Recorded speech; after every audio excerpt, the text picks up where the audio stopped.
Okay, well, just to give a brief introduction, everyone who has tuned in so far, welcome to Osu Talk event. This is a sort of platform slash, as is in the name, talk event, conference esque, where it serves as a platform for players basically to share their story and experiences and lessons that they've learned throughout their lovely adventures in the world of Osu.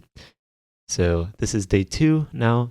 We have a couple talks lined up, although the schedule is a little choppy today compared to the other 2 days, but this is a 3-day event, so day 2, and then we'll have more talks again on Sunday. In case you guys want to check out the other talks, they are all uploaded so far to the OC University YouTube channel. That actually, not really sure if you can Google that, but it is linked in the news thread for this event. If you go to the OSU website, there's a news thread for the event, so you can find it over there. And yes, joining us today for our first amazing talk is Iron. This is a gamer, rhythm game gamer, and musician who will be discussing how mentality and other people's expectations can very easily lead to being hard stuck, which definitely is not desirable. But yes, Iron, I will leave you to your talk, and thank you everyone for being here. All right. Hello. Just to give a quick outline on my talk, it'll first to be just my story on being hard stuck, and then we're gonna analyze that story. We're gonna break it down and see why exactly I got hard stuck. And then if we still have time, I could probably take some questions and give tips, and then we can conclude it after that. Also, another thing is that this talk is going to be very opinionated because it's going to be circulating on one singular opinion and one singular experience, which is my own. So anyway, let's start with first my story on being hard stuck. I started playing Osu when I was in like March 2021, and a few weeks after I started, I realized that I was really good at farming and specifically like nomad aim farming. So of course I farmed the heck out of that. Because of that, I hit 5 digit in like 200 hours, and I started being more active in the forums. And I don't know if you guys know this, but in gameplay and ranking forums, there's this one thread where like you have to how do I say this? You have to rate the profile of the person below you in the thread. And whenever I would go on there, I would always people would always say like, "Oh, you're so talented. You're improving so fast. You know what? I bet you like in 2 3 years time you're gonna be a top player." And then so I kept ranking up and ranking up. The more I ranked up, the more I slowed down. Eventually I hit 4 digit in like 340 hours, and I got my first 500 pre-rework uh in like 360 hours. But after I got that, I instantly like just stopped. I couldn't rank up anymore. I stagnated for like a week, and then rework hit, and I lost like 500 PP, 1000 ranks, and then I just stagnated again for like 2 more months. After that 2 months though, I was able to get back on my feet. I started farming again. It's been pretty okay, I guess. Now I'm like rank 5.78. I can't remember. But so yeah, that's pretty much my story on being hard stuck. Now let's analyze that story. Why exactly did I get hard stuck? So let's first start with the compliments. So if you noticed, the nature of the compliments I would get would always be like, "You're so talented, you're so good, and you're gonna be successful in like a couple years time." Now it's good to get compliments, you know. It really helps your mentality, but it also builds this one, I guess, way of thinking, like sort of mentality that I like to call the gifted mindset. Now, what exactly is the gifted mindset? The gifted mindset is pretty much this way of thinking where, uh, actually, let me think about how to say this. It's like you think that you don't need to work as hard to achieve more than others, which is, in and of itself really flawed. It's like telling two different people to build, uh, like okay, let's say you give a gifted person 100 planks of wood, and you give a non-gifted person 100 planks of wood. And The non-gifted person builds a shack out of that 100 planks of wood, and of course he can build it, like it's a shack. But the gifted person wants to build a mansion, and obviously you can't build a mansion out of 100 planks of wood. It's kind of like that, but when you look at it in the beginning, it kind of makes sense, right? Because you're not putting in as much work as others. I wasn't putting in as much work as others, but I was still gaining more rank than them, and because of that, I sort of developed this gifted mindset where I have this thinking in my head that I don't need to work as hard as others in order to achieve more. And of course, that caused me to slow down more and more. If you look at like gifted people in real life, or gifted kids, that's what I should say. Gifted kids, you can notice that like in elementary school, they're really, really good. But the more they rank, the more they quote unquote rank up, as in like move up in level or in grade, whatever you might call it, it's they start slowing down. They start becoming more and more average. And some gifted kids even just drop out because they can't handle continuously straining themselves with getting good grades. There's a very specific reason for it, and that's because they don't build good study habits. If you're a gifted kid and you have this gifted mindset that where you don't really need to work as hard as others in order to achieve the same thing, you're definitely not going to study because you're achieving more than others already, right? Yeah, healthy gamer GG talked about that. A lot of the stuff I'm talking about comes from his channel actually. So again, because they haven't built good study habits, they're not going to do well in high school or even college. Same thing with a NOSU player. To improve, you need to work on your weaknesses, or quote unquote, in this case, like study habits. And if you don't work on it, eventually you will slow down, especially in my experience. Because I said I was a Nomad aim player, eventually when you go up in rank and you're only playing Nomad, you eventually need to learn streams. And I never learned streams because I was only good at Nomad aim.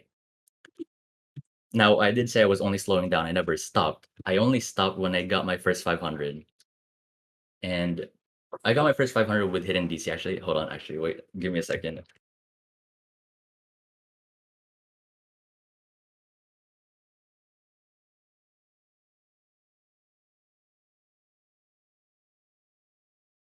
Sorry, someone was knocking on my door. Okay. So I didn't stop. I only slowed down. I only stopped when I got my first 500, which was actually with hidden DT. Now, I was never good at hidden DT. Like the max BPM I could go was probably like 260 BPM, something around that range. So when I got my first 500, another it moves me to my second point, which is expectations. I'm pretty sure there was already a talk on that, but basically, since I got my first 500, I was expecting more out of myself. I was expecting like, oh, I got my first 500. I should be getting like 400s easily now, right?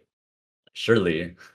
So because I was expecting that, and I wasn't getting 400s, it just kind of put me into this sort of bad mentality loop where like I'm not performing as well, which means I suck. And because I suck, it kind of just ruins my mindset because I have expectations where I won't suck. I won't suck. And because I had that mentality and that I guess those expectations for myself, eventually I did just stop ranking up. Now, I did eventually get back to ranking up after like a couple months.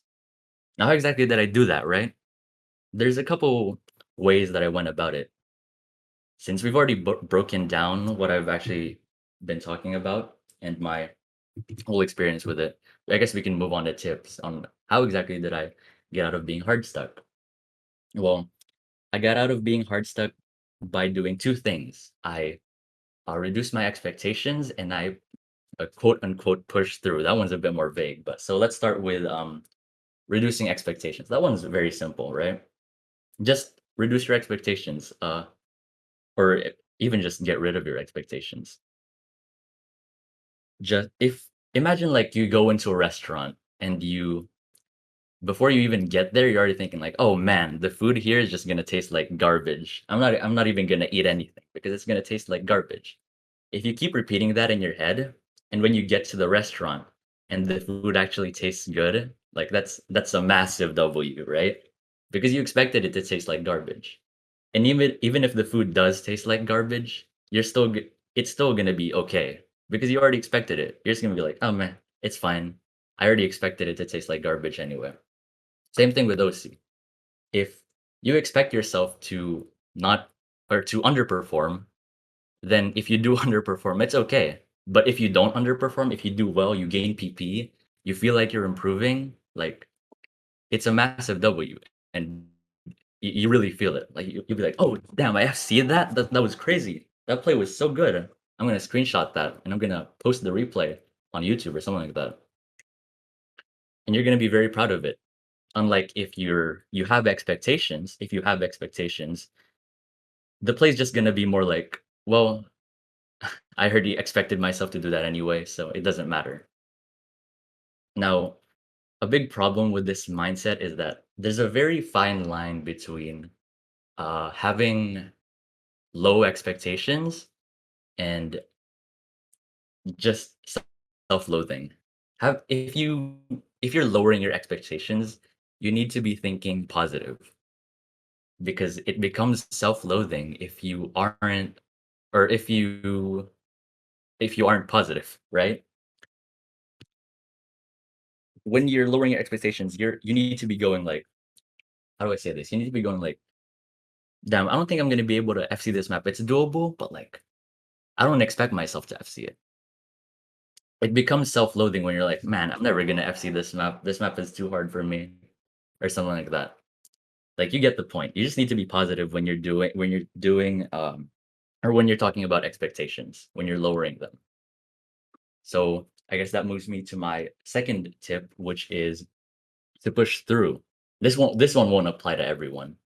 But so what do I mean by pushing through? Pushing through is basically just playing your weaknesses, which is exactly what I did. Because like I said, I farmed like no mod aim so much to the point where it was the only thing I could play. So I hit 4 digit and I couldn't stream like 160 BPM. I couldn't stream any BPM actually. Now I can, but back then it was rough. So what I did, what I just played my weaknesses. By playing my weaknesses, I was playing something else other than no mod aim, which of course expounded my skill set and helped me again work on my weaknesses. Sorry if I can't really find any other good words for that. But it also helped me with one thing, which is expectations. I already know that I suck at tech, so I won't expect myself to do well on tech. And because I'm only playing tech and streams and all my weaknesses, I won't expect myself to do well in farming either because I haven't farmed like at all. So when I did get back to farming, I didn't expect anything. And my mind was clear. My mindset was uh just really good for farming because I didn't expect anything. Like I said, I'm being very repetitive here, so maybe we should move on from that. So I guess since I actually went faster than I thought, we should probably do a recap. Basically, in my situation, I ranked up really fast and I got a lot of compliments. And because of that, I built this sort of mindset that I like to call the gifted mindset.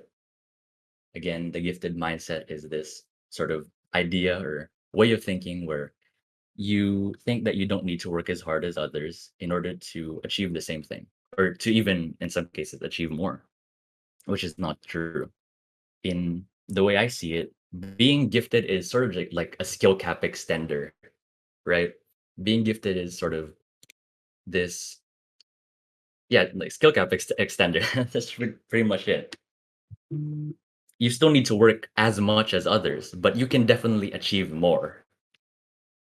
That's what being gifted is, in my opinion. Um, I guess that's pretty much it.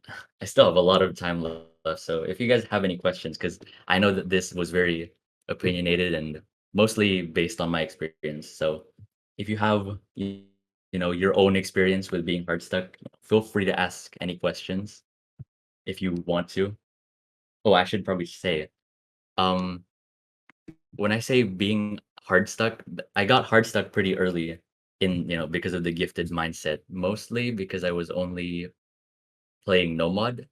It might vary on some other uh mod combinations, just mods in general. Like for example, DT. DT is way more flexible for farming and ranking up. So generally, it's just better to choose DT for farming. But since I was playing no mod, I got hard stuck really early because, well, you need to learn a lot of stuff for no mod. You can't really rank up with no mod when you're just doing aim. Unlike with DT. With DT, you can probably reach like top 1000 and then experience the same slowdown and eventually being hard stuck. But I can't really speak on that because I'm not a DT player. I haven't really been counting the time, but I guess that's pretty much it.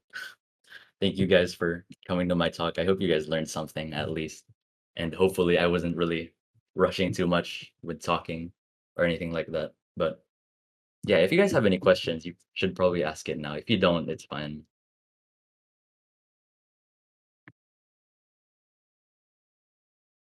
Oh, okay, no questions then. Yo, thanks for the claps, guys. Nice, very, very cool. I'm going to exercise my power of being able to come up and speak. And I think the lesson that comes out of your story in particular is definitely really important, I think, for a lot of people to hear. Um, there were a couple talks yesterday, as you mentioned, that discussed expectation, but I think the sort of direction that you took your talk is definitely different, first of all, but also equally important. I think it's very sneaky what those sorts of expectations can do to you in um, creating this gifted mindset or gifted mentality where you never actually learn how to improve because both you are finding it come naturally to you and you're being told by others that it comes naturally to you. And so why ever would you need to exert effort or energy into improving at something or doing something if it is coming naturally anyway? So yeah, I think that definitely. So I do have a question. So how exactly did you learn how to get past that, if that makes sense? Aside from maybe watching videos on the topic, but what I'm more interested in is like, how did you yourself like learn how to practice? Since I assume for the majority of your earlier days playing Osu, you did not really need to practice consciously or like really think about it that much. So like Yeah, definitely. what were the steps that you took when you were already relatively far into playing the game, and then only then did you need to actually take a step back and learn how to practice and improve in the first place? So like I said, I'm a musician. I play a little bit of piano, and the way I learned piano, because I guess I was already sort of like naturally, I guess again, gifted in some way. I could already like do basic stuff with piano, but eventually, like in Osu, I did slow down and I did eventually get stuck. And I consulted a teacher with that. And apparently, the reason that happened was because with piano, you need to practice. You don't practice by playing songs. You practice by reading scales, by performing arpeggios, by uh, learning how to read notes better and sight read better, and all of that. So I guess I kind of just applied the same thing to Osu. Since in piano, I was weak at doing scales, reading, and all that. In Osu, I guess it kind of translates to like I'm bad at streams or tech. So I just applied the same thing. I started playing tech. I started playing streams, and eventually I did get better. Yeah, that's pretty much how I got out of it and how I learned it, just Oh, practicing. I see. So really it came down to identifying your like core major weaknesses and making sure that you're not neglecting those. Yes, yes. So my next question is, how did you, or I guess, can you walk me through the the timeline of sort of exactly the moment where you feel like you transitioned from feeling like, oh, I got my first 500, and now things must naturally continue to get easier and easier for me. Um, and that, for like the transition from that to sort of realizing that you were feeling kind of hard stuck, and sort of going through this path of trying to fix that. I guess it was. I guess a big part of it was rework. Um, because I did lose so many ranks in rework, and I actually had a couple friends in 5 digit. I guess I sort of just embraced the idea that I'm just gonna D rank anyways, so I might as well just D rank to 10K and then do tournaments and eventually get better through tournaments. So that was what I was doing. But eventually I did like find uh the motivation to start farming again, and it was successful to my farming was successful. So yeah, I guess I don't know if I understood your question properly actually. Did I Um, answer it right or yeah, I think that was good. okay, okay. I don't think there's necessarily an answer I was looking for, but yeah, I think that's interesting insight. So you said that you stopped farming and started to sort of shift your focus specifically to getting better, but more for the sake of Yes, yes. keeping your rank decaying so that you could join your friends in 5 digit and play some tournaments. So I, at least what I would suspect is like during that time you um I think it creates a mindset shift when you're playing the game to improve, but deliberately without gaining rank as well. Do you find that that changed your outlook on gaining rank in the first place, or a sort of mindset towards it, and that ultimately allowed you to unhard stuck yourself? Yeah, definitely, because I wasn't really focusing on rank anymore. I was more focusing on just trying to be better so that once I do hit 5 digit, I can do well in tournaments. So yeah, it definitely changed something. I see. Did you ever end up reaching 5 digit and playing tournaments, or did you? No, I didn't. It's funny. Okay. Let me think.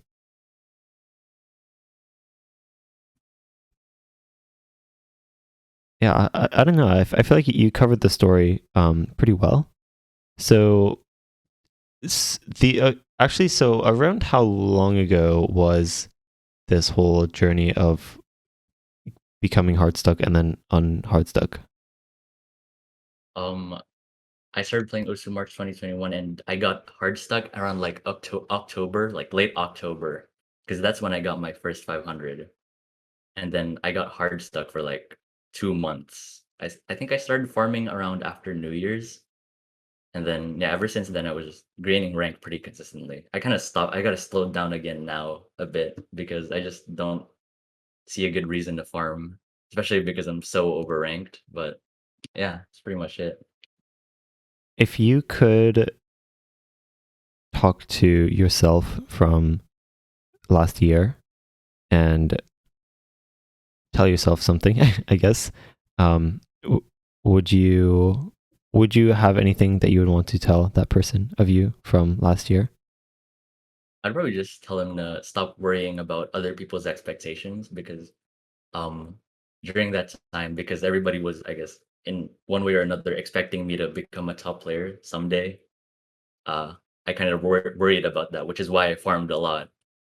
So I would probably tell him to just stop making all my sessions about farming and just play stuff that I would actually find fun. I mean, like farming is fun, but like there's other stuff that you could find fun in Osu, which is very important to play as well, not only for for your enjoyment but also to help your weaknesses and help your general improvement. So it sounds like you were farming partly for enjoyment, but also sort of out of like self fulfillment of other people's expectations, since Yes. they expected that you are someone who would rank up quickly and naturally, and so part of the motivation for ranking up in the first place becomes like, oh, I um if this is how things are, then I might as well take advantage, so to speak, of that. um or at the very least, meet those expectations that other people have of me. So yeah, the other question, um, I don't exactly remember. It was related to talking to your past self. Um,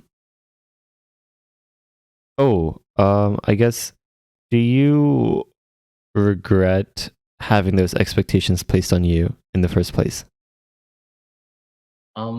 I guess that kind of depends because right now I'm really, really bad at tournaments, mostly because, I've only been ranking up or I've only been getting good at aim.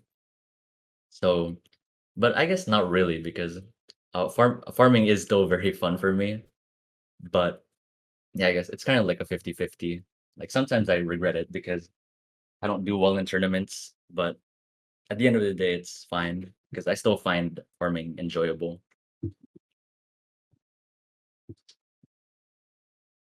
So, Um, for context, okay. what rank are you now? Actually, let me check. Hold on. I'm rank 3.7K. Okay, so you still have some tournaments available for you. I mean, you'll always have tournaments available, but you know, any plans to join a tournament or two? I'm actually in a couple of tournaments right now. Oh, okay, let's go. How's Almost that lost treating one you? yesterday. Let's go. Or last week. Oh, but you're still in it? Yeah, we tied it because there's no tiebreakers for that tournament. Oh, okay, that's quite peculiar. Well, best of luck in those tournaments. Don't lose for us. Okay, no. Losing is more important than winning.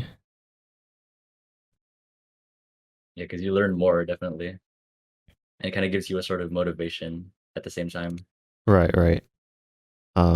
I don't think if everything was only winning, I don't think that'd be very fun.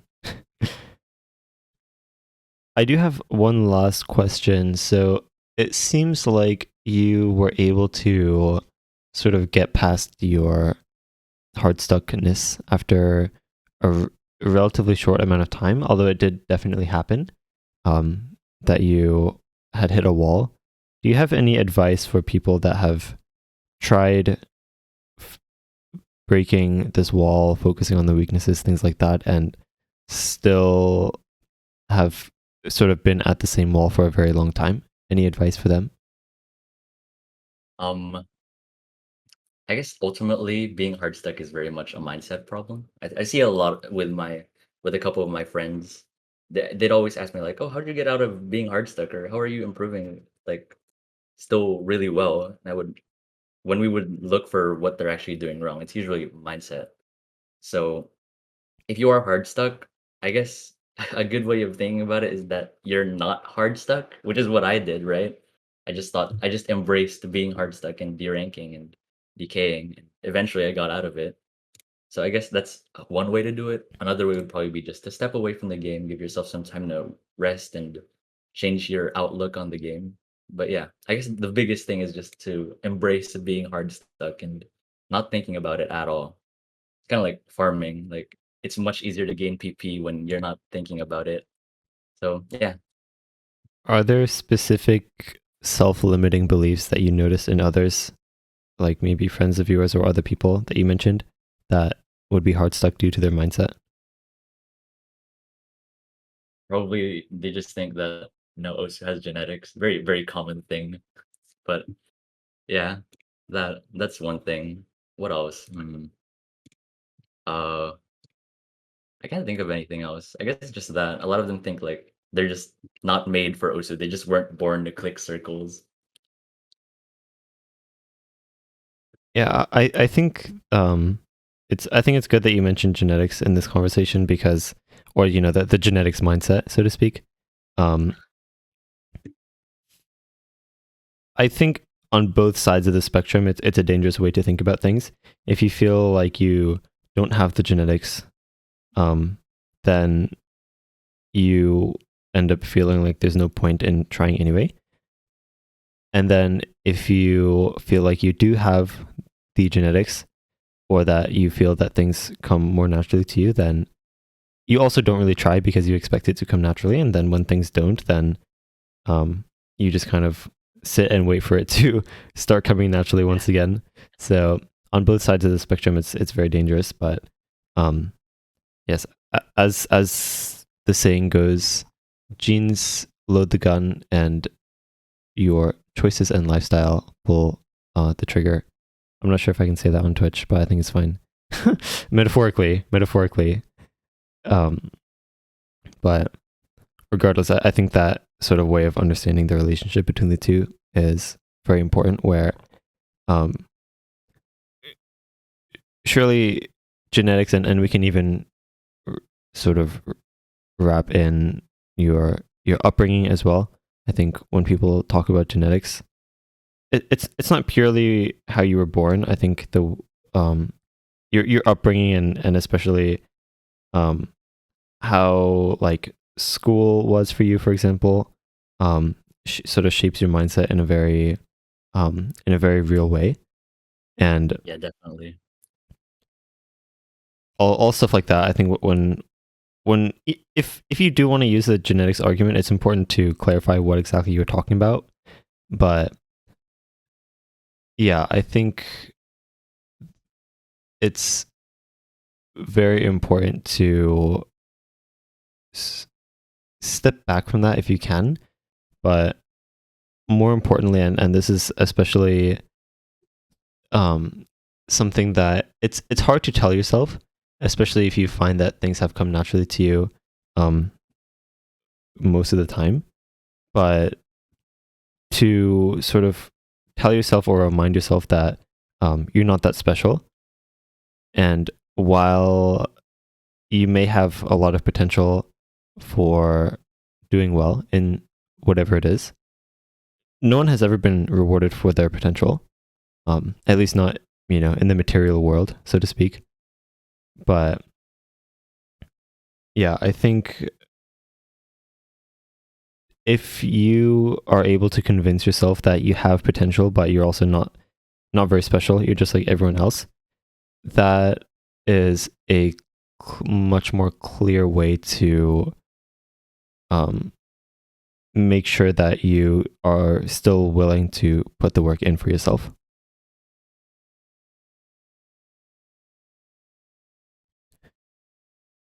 Okay, we can All right. answer that question that came So through wait, can I text. answer? Yeah, Yeah, do the you same want question to? I was talking about. Yeah, can you read it off first? All right. So Serious Nip asked, how much of being heartstuck do you think is actually mindset? I guess it kind of varies from player to player. Personally, like with my own experience, it's definitely like for me 100% mindset. If I didn't change my mindset and just tried to just play through it, it definitely would have just worsened my overall enjoyment for the game and also my improvement arc. But it could vary from person to person. I think it's up to you to sort of just see why exactly you're hard stuck and find a solution to it from or your own research or listening to other people's advice. But yeah, I think it's mostly mindset, definitely, but it sort of varies from person to person whether how much mindset it actually is or how much of it is mindset. I think it definitely starts with mindset. I think you'll need to give yourself a really good why as to why you should, quote unquote, do what everyone else does and practice your weaknesses and all that boring stuff that you usually don't want to do. But yeah, it definitely starts with mindset, because even if someone tells you exactly what you need to do, it won't have the same effect. Well, and you may likely not even do it because you may feel like you're better than that, or there's some easier, simpler, get rich quick method out there that is a path of less resistance. So yeah, I think it starts with mindset, and it's maybe because you can't say that once you fix your mindset you'll instantly become better as a player, because there's a lot of practice that comes into it after you have made certain realizations about yourself, such as that you actually need to learn how to improve in order to get past anything that may be come in your way. But Yeah, I think that would be my answer to that. Yeah, that's actually a better answer. Well, I think your answer I think was Yours was a more generalized answer, which is, I think, more appreciated. yes. All answers are equally valid. Okay, so with that, so the next talk will be in 90 minutes. So the stage will shut down until then, but appreciate you all being here so far. Um, yes, you all have permission to leave. This is just me doing my goodbyes. But yes, look forward to that. Not really sure what else to say. Um, thank you all for being here, and thank you, Aaron, as well, for sharing your story with the world. And yeah, we will see you all very soon. So, again, those of you just joining, OC Talk event is this platform, or how do I put this? Conference esque place for people to share their experiences and stories and lessons that they've learned throughout the OSU world and have a platform to share those with all of you wonderful people listening. So, again, much appreciated to everyone tuning in and showing interest. We appreciate you all. If you want to support us, best thing you can do is just to share the word with anyone you think might appreciate these talks. And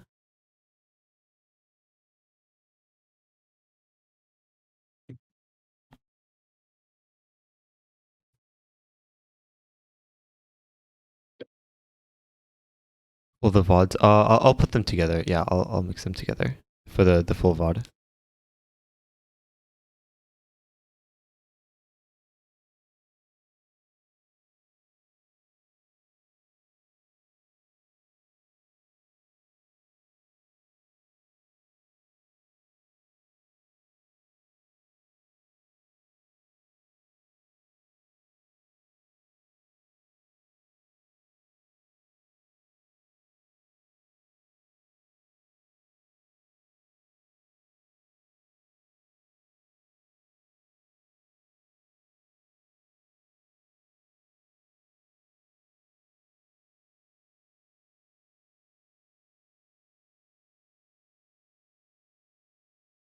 All right, so up next for our next lovely speaker is Axion, who will be discussing focusing on weaknesses, and in stark contrast with what is known as hyperfocusing, we'll be discussing some tips and tricks for how to best go about getting better at your weaknesses and all things related to that.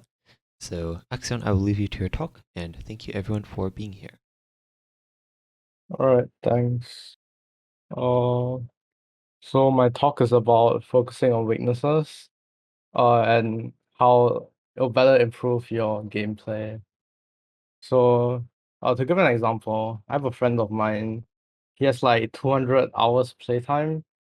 He farms DT. All his top plays are A and B rank FCs. He has an 8-star FC. He's, I think he was like 15K on his peak, but all he played was DT, and he was really bad at everything else. So when he played in a multiplayer, he just couldn't play anything other than anything below AR10 or anything not aim related. And that's why just an example on how hyperfocusing isn't the best for you. I'll be talking about the other end of the spectrum, which is playing in your weaknesses instead of hyperfocusing. So firstly, I'm gonna talk about my profile. My IGN is Axion with a Q instead of an O. I'm 105K. I play tournaments. And I've played for around 15 months. I have around 480 hours playtime and 100 plus offline.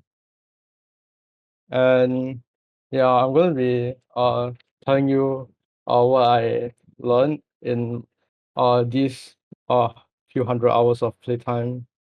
I started off pretty mundane. I just really played aim until like 400K, where I actually looked at Tony's video on streams and decided to try it out. So it's actually really good. I had a lot of fun playing streams, learning something new, even though it was hard.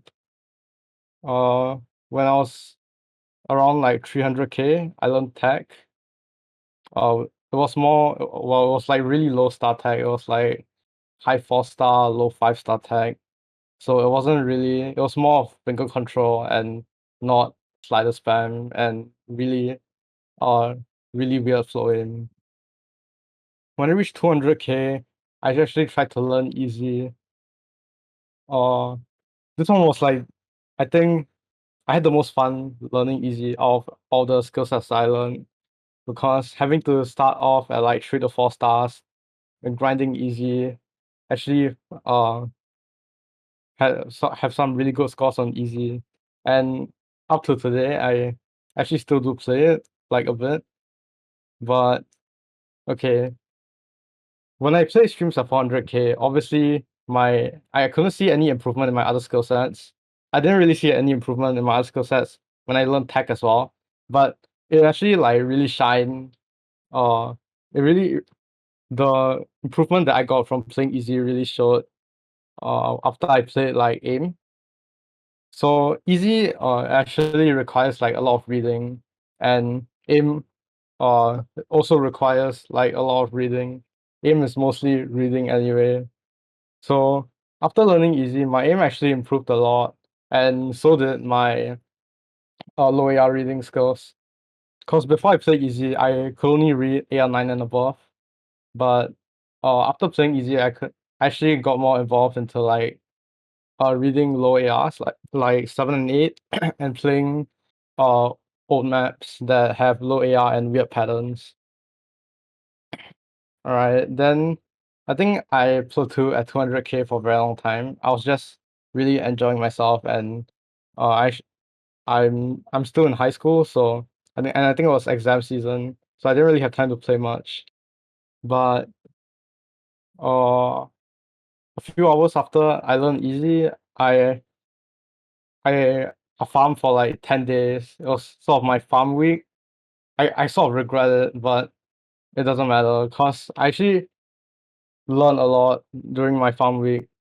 I farmed from like 190K to 90K in 10 days. Uh, and even though I wouldn't say this 10 days of farming actually improved my other skill sets, but what it improved was something else really. I learned how to get past my mind blocks. And I guess you could say that this skill is very beneficial no matter what skill set you play in. Like if you're trying to go for pass on something or a good score, not even an FC, you can if you have a good mindset and you can clear your mind blocks quick enough, you will do better as compared to if you kept holding on to your mind block. Yeah. So also about like low 90K at the time. And I started playing tournament pools usually around like mid to low 5-digit range. And this was basically to like see what skill sets I could play into and like looking at what skill sets I still have to learn.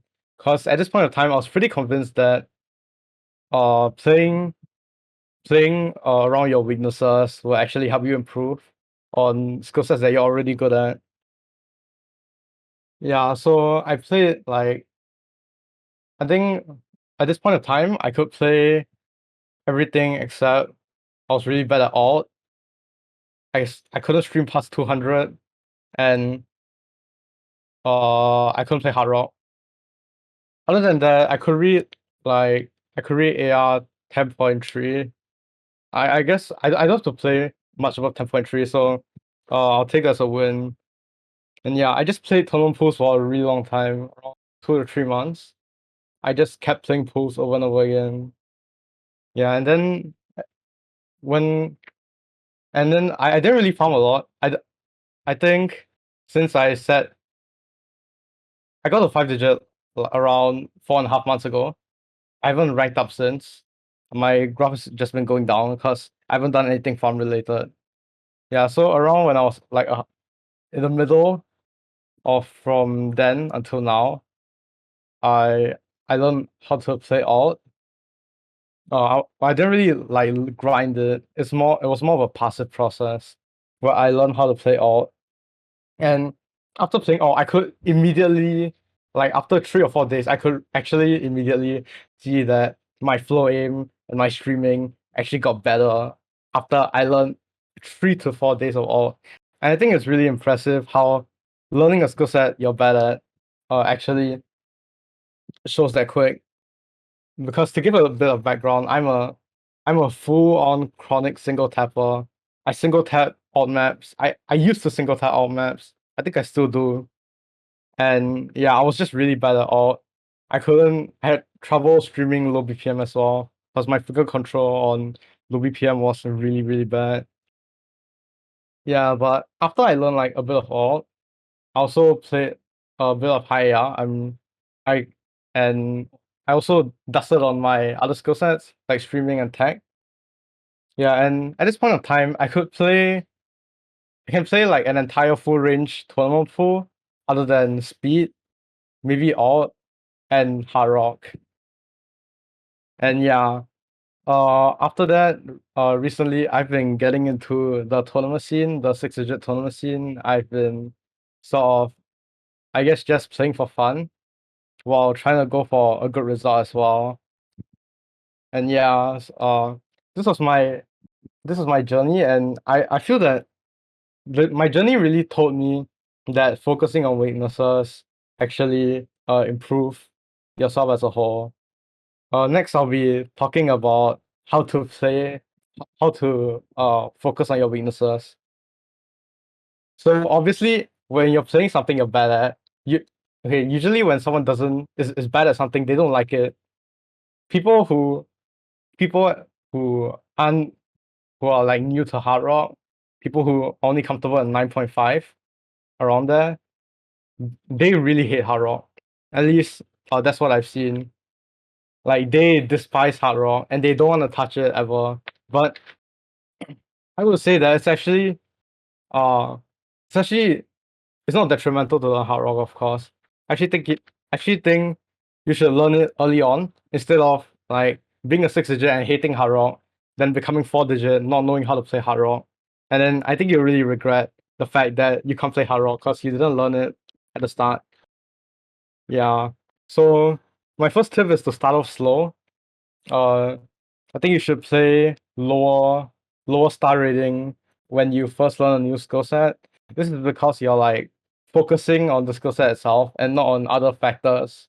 Like uh let's say if you're learning speed and you play maps that are like high star rating that have like a lot of space in the streams, you're sort of deviating away from the power of speed. Yeah, so you should play like around low star ratings. Uh, my second my second tip is to play songs that you think are good. You play bangers.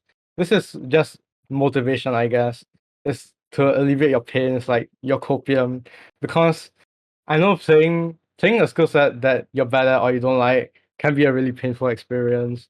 So if you play songs that you like, it'll sort of make the experience more fun, I guess. Number three is to not hyper focus on the weakness that you're playing. This is because even though I said that it can improve your other skill sets, it's still bad to hyper focus on your weakness in general, because you will see a detriment in your gameplay. For example, if I remember I played easy for like a week straight. I only looked at AR5, AR4, AR4 to 5 for a week straight. The day I came back to normal, AR7 was really, really fast for me, and I just couldn't keep up. I had to take a whole day derusting to relearn how to read low AR, higher AR, I mean. And yeah, uh, my my my fourth tip is to just enjoy the fruits of your labor. Continue playing, I guess, what you enjoy to play. You might want to continue working on a weakness, or you could move on to another weakness, which is probably the best choice you can make. And I guess reminders that I will give you guys if you really want to focus on your weakness is that Uh, weakness focusing on your weaknesses will be a painful experience, even if you play bangers, even if you play like maps that you like maps from mappers that you like, or songs from artists that you like. It still will not be fun. You just have to tell yourself that, at the end of the day, I'll get better, not only in this skill set, but in other skill sets. After playing for a certain amount of time. My second tip is that you, my second reminder is that you always have off days when you play. Uh, what I mean by this is that, like one day you can be playing, you get like around, let's say 94 to 93 act. And then like maybe on day 3 or 4, you see like a improvement in your scores. I'd say that this isn't like a problem of skill. It's just that your gameplay is affected by many factors. And I feel that sleep is a really huge one. So if you wanna play and hope for good scores, you need to have a good sleeping schedule. Uh, and yeah, even if you get good sleep, you can still like suddenly play bad on a day, and you just have to accept it and tell yourself that tomorrow I will be better than this and I will improve on my scores. And it brings me to my third point of having a good mindset. Every time you play a map, you can't be like, oh, the score I set yesterday was so lucky. I'll never be able to beat this. You have to tell yourself that, okay, I did this yesterday. I'm a better player today, so I can get a better score on this. And having a good mindset really helps in I guess sort of playing better. My fourth reminder is to accept that you will not always be the best. Not in the skill set, not in the rank range. There will always be people better than you. You might not know it, but there are people who are actually really good at also game. And like holy shit, if you know about them, you'll be shocked too. They are really, really good. Even though they might not be popular, but yeah, you just have to accept that if you like go to the also channel and you see an 80k pass raise my sword as like a 50k, when you know you can't even get close to it, you have to tell yourself that like uh you just have to not compare yourself to others in a way that it will affect you negatively. Also a single player game anyway, so like I guess just try to get involved with yourself more. I'm not saying that being involved with the community is bad. It's quite important to have friends and also, but I'm just saying that uh if you just shouldn't compare yourself with uh people who seem better than you in a bad way. You I guess you could make it so like the relationship is where you look up to them and you want to be better than them, but not to a point where you're like just saying that, oh, I'm so bad, he's lower ranked than me and he can do this and I can't, stuff like that. And my first reminder is to take breaks while you're playing. This is very important. Sometimes, just going to the washroom, like washing your hands, using the toilet. Remember to shake your hands after you to dry them. You will find that like taking momentary breaks, even like longer 20 to 30-minute breaks, if you're having a really big if you have a really big session, it will actually help. You come usually when I take a 10 to 20-minute break from a 8-hour session, I'll feel a bit better when I play. Yeah, I guess it's sort of clearing mind blocks. And yeah, to summarize my talk, I'd say that if you want to improve in also game and you're not like a really casual gamer, uh if you want to improve while having fun, I'd say you should try to focus on your weaknesses, especially stuff you don't like. Take take the skill sets that you don't like one at a time. You don't want to overload yourself. You do it slowly, start on low star ratings, play banger maps, and remember to also play the skill sets that you like. And because in the end, also, playing also is about enjoying yourself, not like being number one. And yeah, you'll find that you'll do better in the long run if you improve your weaknesses. All right, I'm done with my talk.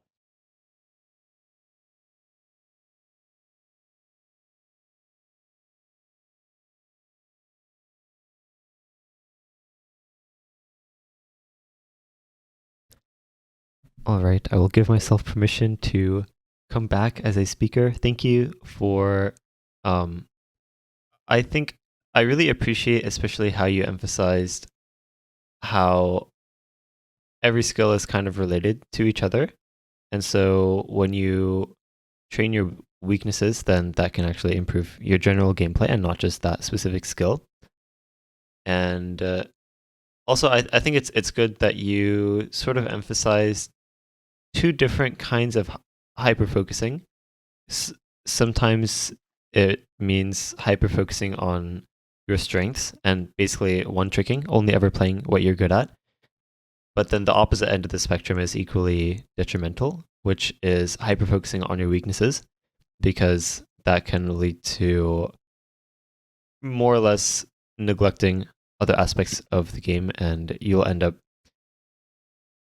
also in trying to train one specific weakness. If you're only training it a certain way, then that also does not work well with the idea that every skill is sort of related to one another. So, yeah. Also, so you mentioned that you're playing a lot of tournament map pools to practice playing a whole bunch of different skills. So, can you explain to anyone who's not super familiar with that, first of all, what tournament map pools are and how you can find them? All right, so I actually was a actually knew about tournaments when I was really new to the game. Uh, I guess I would say like 5 to 6 months in, but I actually really got involved when OWC 21 took place. I actually downloaded the pool, and then I think uh you can actually try to. There's this really cool sheet made by what's his name? I forgot. But there's this pool where it's just a whole bunch of 5-digit tournament pools. And what a tournament pool is that usually there's a stretch of usually it has most of the skill sets, and also there are 6 no-mod slots. Usually for the 6 no-mods, 2 to 3 hiddens, 2 to 3 hard rocks, 2 to 4 DTs, 1 to 3 free mods, and 1 to 3 tiebreakers. And these different this different uh types of maps will like test different skill sets, which is why I wanted to play them, because they gave me a lot of room to, like, if I'm comfortable with hidden today, I'll play the hidden maps.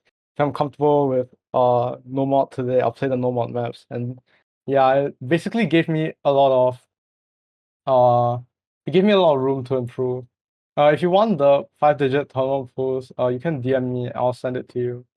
Is it the spreadsheet that I linked, the same one? Mm, I think. Wait, which one?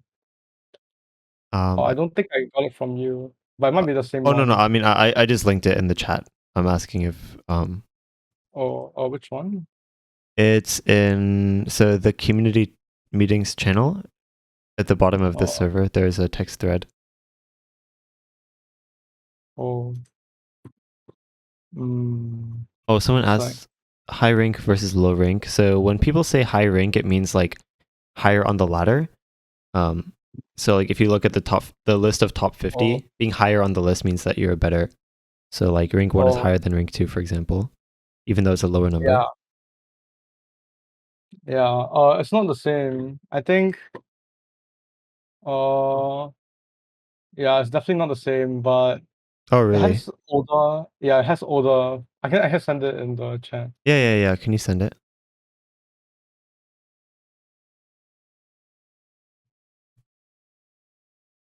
Oh, I Yeah, see. so that paper gave me the scrim sheet. I see.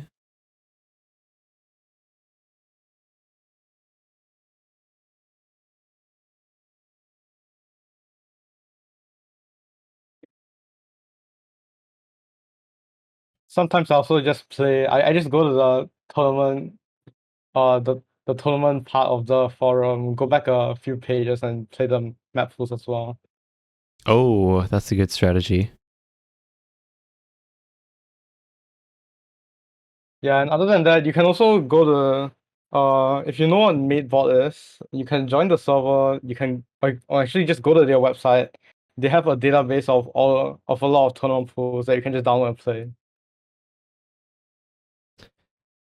Yep, I can link that one as well in the chat.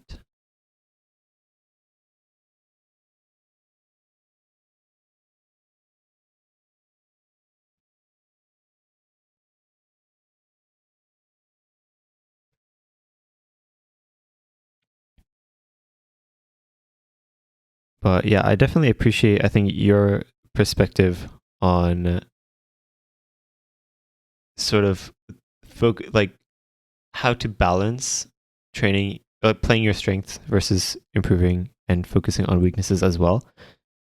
And I think based on your talk and your story, I think we can agree that balance is definitely a really big part of improving in general, where you don't want to focus so much on any specific thing or skill. So uh, Yeah. okay, so Uh, I can read this question that just came in from Middle Mist, who asked, "Do you play once through the entire pool, or just use it to find maps that you know are your weakness?" so I think firstly you should know what your weaknesses are. At least for me, I know what I'm really bad at. Cause uh in one of the tournaments I'm playing right now, I'm I'm actually like forced on all of the maps because two of my teammates got screened and it's a 2v2. So like I really know what my weaknesses. I play the pool. I sort of avoid the weaknesses that I don't want to work on yet, and I'll sort of play the entire pool. But you can actually just play on the weakness you're trying to improve. Oh, that's pretty good too. Yeah, I think if you're not sure exactly what your weaknesses are yet, then tournament pools are really helpful for that. Oftentimes, you sometimes don't actually even realize that certain types of maps exist, and sometimes like certain types of maps only show themselves or are only relevant in tournaments. So I think it's important to play through each map at least once just to expose yourself to everything and make sure you're aware of your strengths and weaknesses, and then you can go from there. I think especially tournament map pools are helpful for discovering like new maps that focus on your weaknesses. But yeah, I think both options that you described are actually important. Okay, another question came in from Serious Nip, who asked, in a 1v1 match situation, do you practice the maps that you get worst scores on, or do you focus on the ones that you're decent on in order to improve on those scores? Oh, so uh, hmm, how do I answer this question? Cause I try to avoid 1v1 because I just I can't play speed, so I'm guaranteed a loss on speed. I can't play all, so I'm guaranteed a loss on all, and I can't play hard rock. So I try to avoid 1v1s, but maybe you will wanna. Usually, I just play the whole pool and I practice, even the ones that I'm not playing in. Yeah, to just get a feel, and then if you're like sort of if you're in a tournament and like you're not playing first, you can sort of look at the general spread of the scores in the results channel, and you'll know which ones that you have to improve on and which ones that you're already like pretty good and you don't need to improve on. Yeah.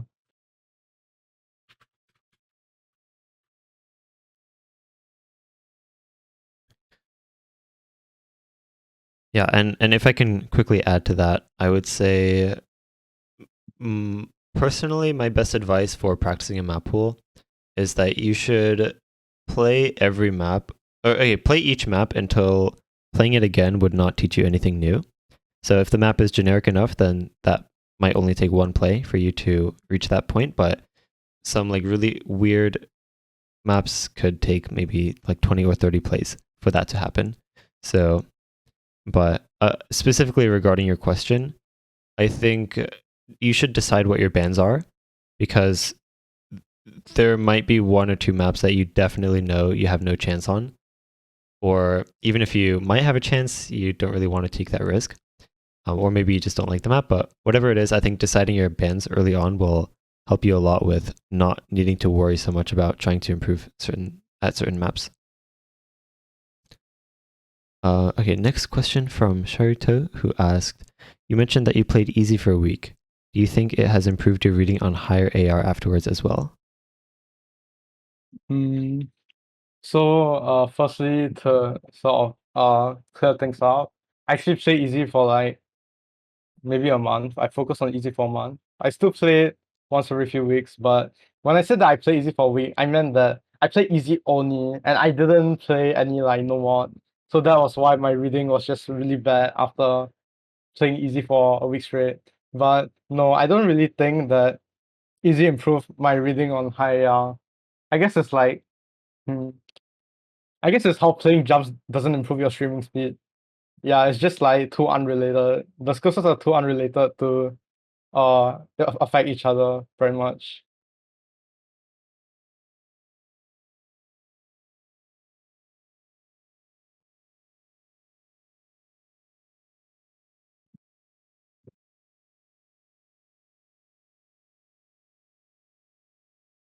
In my experience, I think there's a slight improvement in high AR from learning low AR.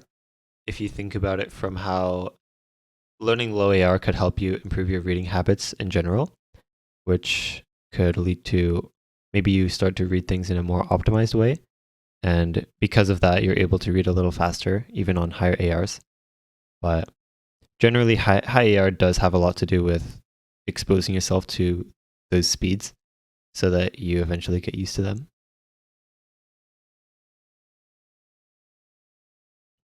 Oh yeah, I do agree with the point that learning low AR does improve the your reading skill. And yeah, maybe it was just that I didn't play much high AR and I couldn't really see the improvement. Yeah, you definitely need a balance, and you could also get very good at high AR reading without playing low AR as well. So it's not necessary, but there are some things, or at least some arguments to be made about how low AR could help you in general reading, even with reading higher ARs. But yes, thank you again, Axion, for joining. Do you have any last words in the speaker booth? Uh, our thanks for inviting me. I had quite a fun time speaking, and thanks to the audience for being so friendly and asking constructive questions. Yeah, I Uh, think your story was definitely very insightful, and I think a good lesson for people to take away as far as how exactly to focus on different skills, and hearing your personal anecdotes and story will be very, very helpful. all So, right. yes, I may. Well, I think you can stick around since the next speaker has a slight delay, but I will let you know when it is your time. All right. I think I might go. Okay. Yeah. Yeah. See you. All right. Oh, okay. um, okay, and they're gone. But yes, thank you everyone so far for listening and engaging. You guys are super cool. So next speaker, as I mentioned, is slightly delayed, although we're not quite off schedule due to that. So there's a talk that's happening as soon as possible, and then the next talk after that will be in 1 hour from now, and then after 30 more minutes will be the last talk of the day.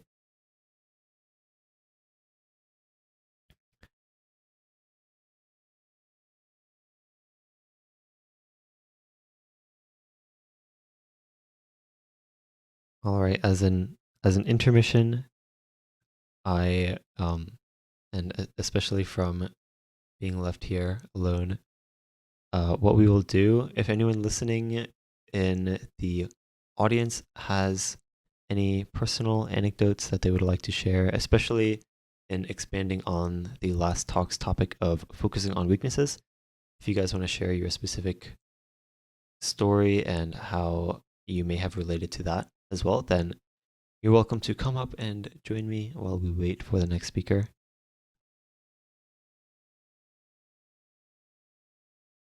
But otherwise, I will. Oh, okay, never mind. Sorry, opportunity is gone.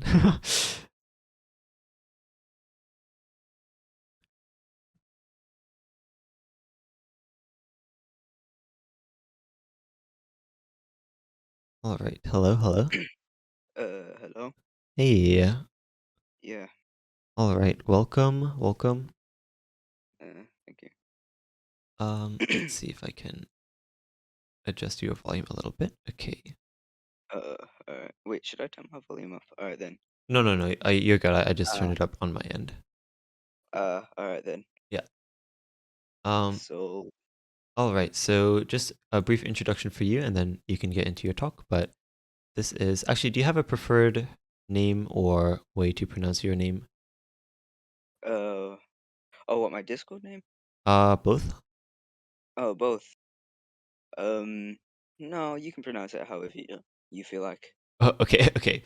So next speaker of the day is Chikao, or known as User also exists on Osu, discussing how playing less can actually lead to either improvement or just more enjoyment of the game in general. But yes, I will leave you to your talk, and thank you everyone for being here.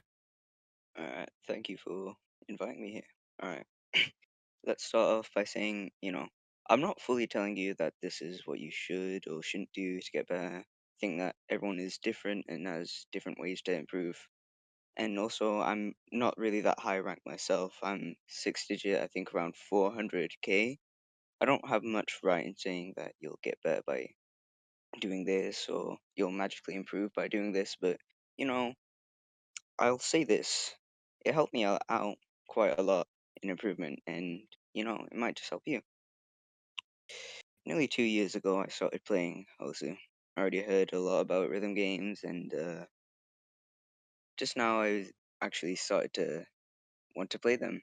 Fast forward to me like 6 months later, still seven digit, but relatively better than I was before. I mean, I could play like three-star maps comfortably. I was getting good, yeah. And I was more focused on improving. Like, I wanted to improve more.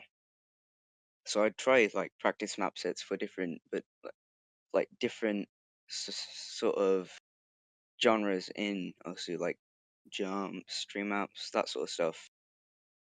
But I'd sort of fail. I mean, this sort of divulges off into, the hyper focusing topic, but that's a whole other topic. So I'll probably talk about that next time if I can do this again. But yeah, then around about like New Year's last year, laptop was badly damaged. It was unfixable and I couldn't even get a new one. Essentially, I was forced into a taking break. Still involved in the community, but wasn't able to fully play and enjoy the game.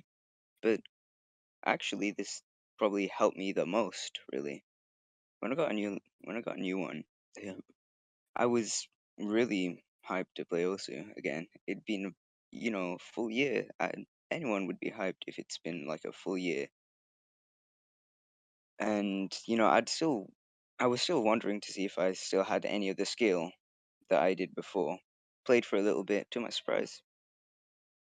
Still there, you know. I was still good, and actually probably slightly better than before. I was using tablet now, and while still bad, I was getting somewhere.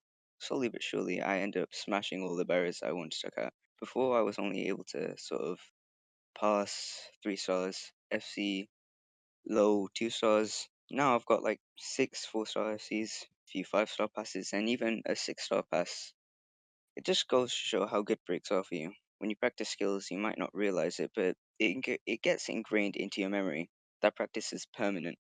So even though you might be a bit worse at the start, once you get back into it, you'll be able to reach higher levels with the skills that you had before and the knowledge you have now. Other examples of this include, of course, Kakizi's D-Rust, albeit insanely fast and way above the skill of most players, still fitting in this case.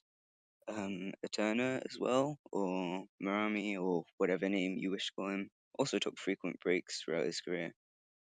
Although he still has that talent, you know. And that's only 2 players. There's so much more that have taken breaks and still been able to come back and do the things that they were doing before, you know. It's almost, and I say almost in big quotation marks, statistically proven that you'll improve during a break. So, in short, don't play more, play less. Thank you.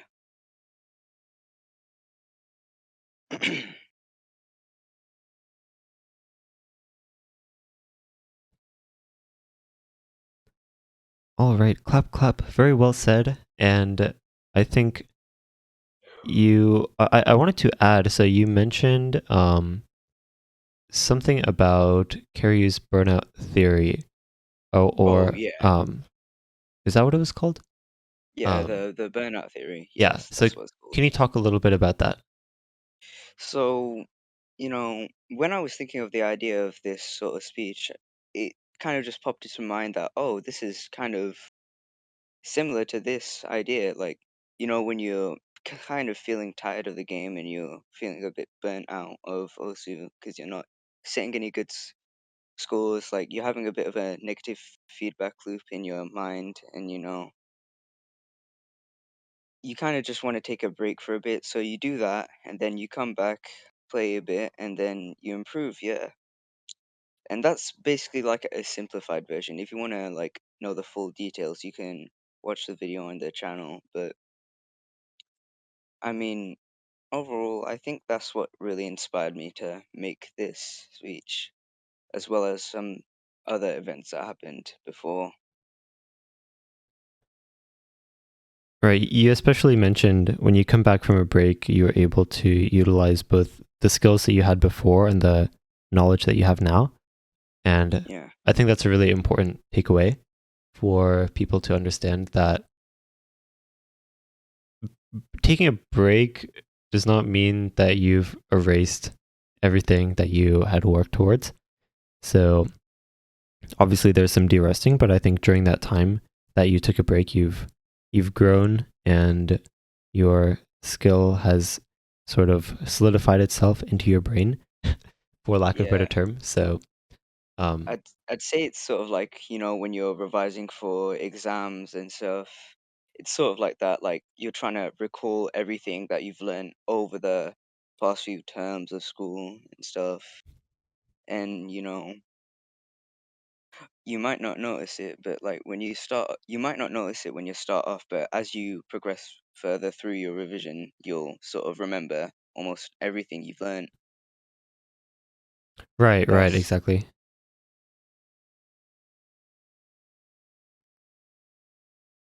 But yeah, I also think your experience with having basically lost access to playing the game since you broke your yeah, laptop, especially for such a long time, I think that's something that's fairly relatable to yeah, many people out there.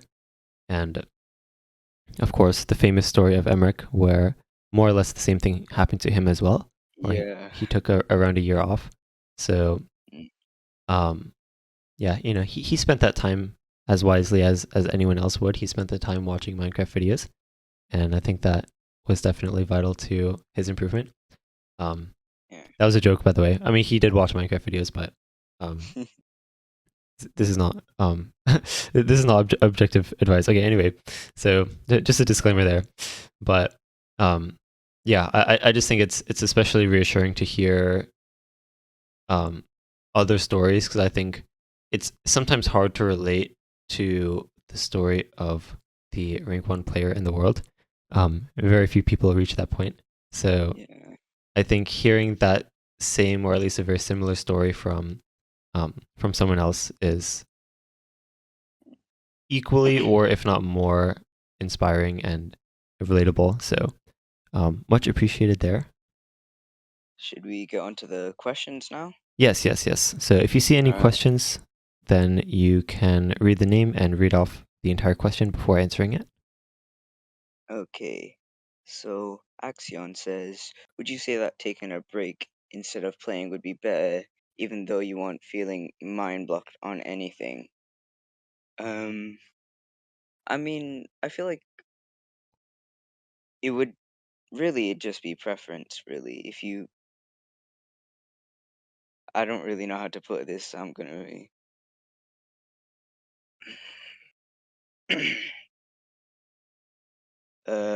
I feel like taking breaks, it's still really just, it still helps to take breaks. Like, just do, when you play Osu, you can't just play Osu for like 24/7 and expect to get any improvement. You will sort of feel tired still. So those breaks, I mean, those really, like, those breaks will come automatically because of how much you play the game. Like, if you play at a relatively, no matter, like, if you play at a slow pace or like, you play it occasionally or you play it loads of times, sort of you'll still feel the need to take a break sometimes. Yeah. Yeah, I definitely agree that it also really depends on how much you're practicing. I think if you're practicing hard, you also need to rest hard. And Mm, similarly, I think if you're only really playing in moderation, then you can also have your breaks be sort of in moderation as well. yeah. Where if you don't have that much to rest from, um, then there's no need to, or there's no dire need to take a break if your Yeah. focus is improvement. Sometimes you just need a lot more input in the form of playing the game more and actually practicing Yeah. more, but then you'll reach a certain point where you are better off, taking a short break off to let that skill settle in and all that good stuff that comes with taking breaks. All right. But should we move on to the next question then? Yes. Okay. Sky, thoughts on long breaks versus short breaks? I mean, if you want to, short breaks are just kind of like you're taking a break off for a little bit just to sort of take your mind off Hosu, and so like you come back with a sort of fresh mindset, and like you can play the game without having to be worried about mind blocking, all those things. Whereas long breaks, you want to fully get off Osu for a bit just to focus on other things, and so that you can come back, and then while you will still be thingy, you'll be able to improve after a couple of time. While like short breaks are good, you'd still need to have them. You'd have to have them a lot more than you'd have a long break. Because I feel like with like one long break throughout, say 3 months, would probably equate to 6 breaks in like 3 months. So really, again, it's just preference. If you want to take a short break, then you can take a short break. I'm not like sort of gatekeeping you from doing that, but if you want to take a long break, that's also fine as well. Overall, for me, I think I'd choose sort of short breaks because long breaks, while they are really, while they are slightly better, it kind of becomes tedious having to take such a long break away from something you enjoy. Like, but overall, again, it's just preference.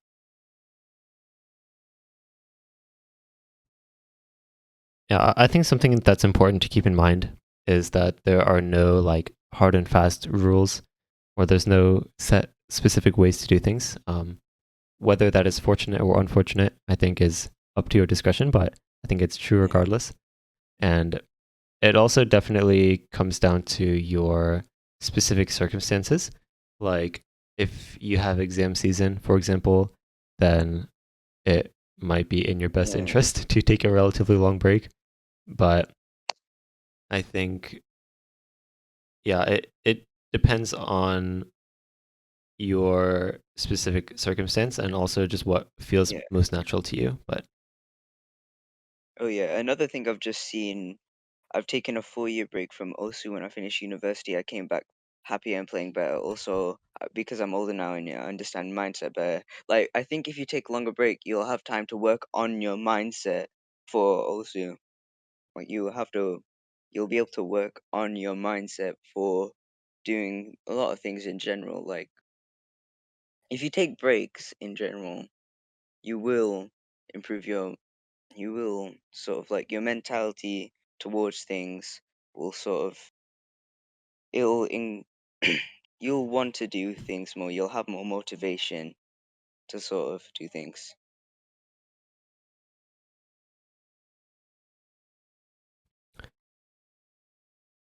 oh, while it brings up a good point as well with how the specific break time is much less important than like your comfort level with like if you feel that the break has been long enough and that you feel sort of mentally prepared to get back into the game, that's much more important than feeling like, oh, I told myself I would only take a break for 3 days and I'm kind of not really ready to like come back to the game, but then I should just force myself. Yeah, That is a much less productive way of taking breaks.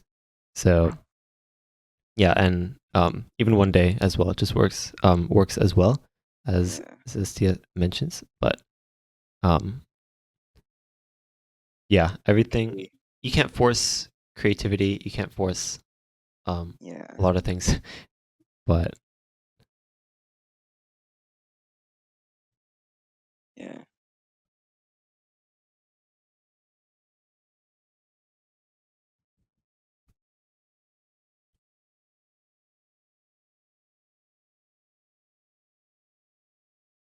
Are there any more questions? I don't think there are any more questions. let's see. Yes, none for now. But Yeah, we there can might be some later. right. We can Yeah. stick around for some time. So the next talk will be in 40 minutes. So Oh, we okay. have a bit of leeway. Um, Yeah.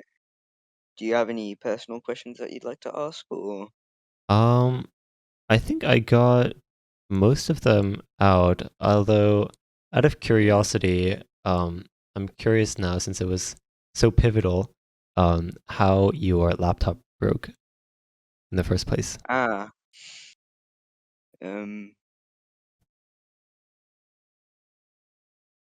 it's okay if I keep it disclosed, cause Oh, yes, that's okay as well. I Just don't want to talk about it. I don't want to talk about it. oh no, that's okay. Um, let's see. Is it okay to spend 3 hours playing with no break?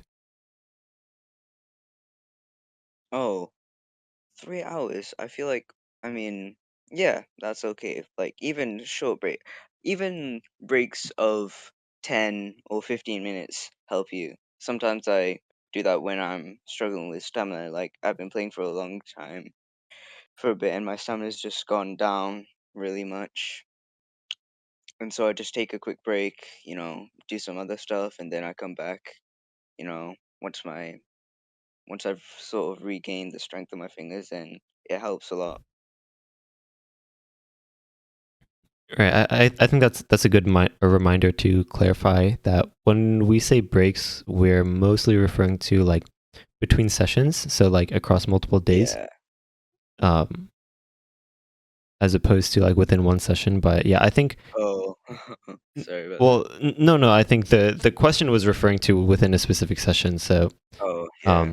but I think just to clarify what we were talking about earlier, but um, yeah, I think even within the same session, you can take like 10-15 minute break and come back feeling a little more refreshed. You sort of warm up. I know there's some people who warm up in the morning and then go about their day and then come back a couple hours later and then do their like quote unquote actual session. Um, I'm not sure if that's really something that I've done consciously, at least personally. So I don't have too much insight on that strategy, but I think that is just sort of an example of how you can sort of utilize breaks or how some people have. I mean, people have found success with that as well, right? So it really is up to you. But yeah, just throwing that out there in case it inspires someone. Yeah. All right. Okay, let me check for questions again.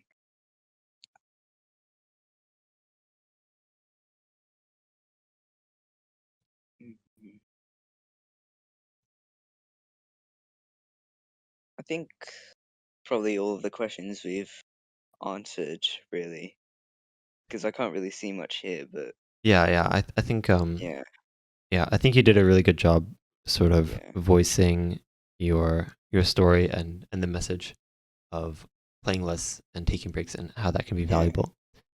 But yes, much appreciated for joining us and for everyone for yeah, listening so far, engaging with the talk.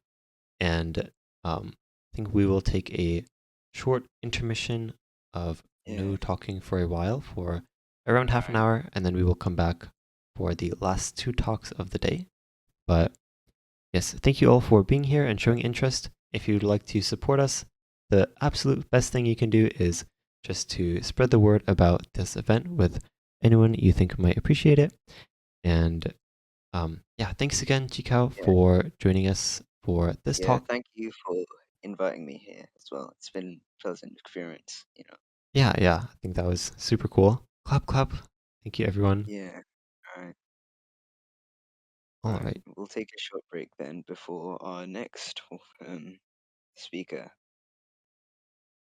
All right. Thanks again, everyone, for joining us for day 2 of OSU Talk event, where the theme this event is all about overcoming obstacles.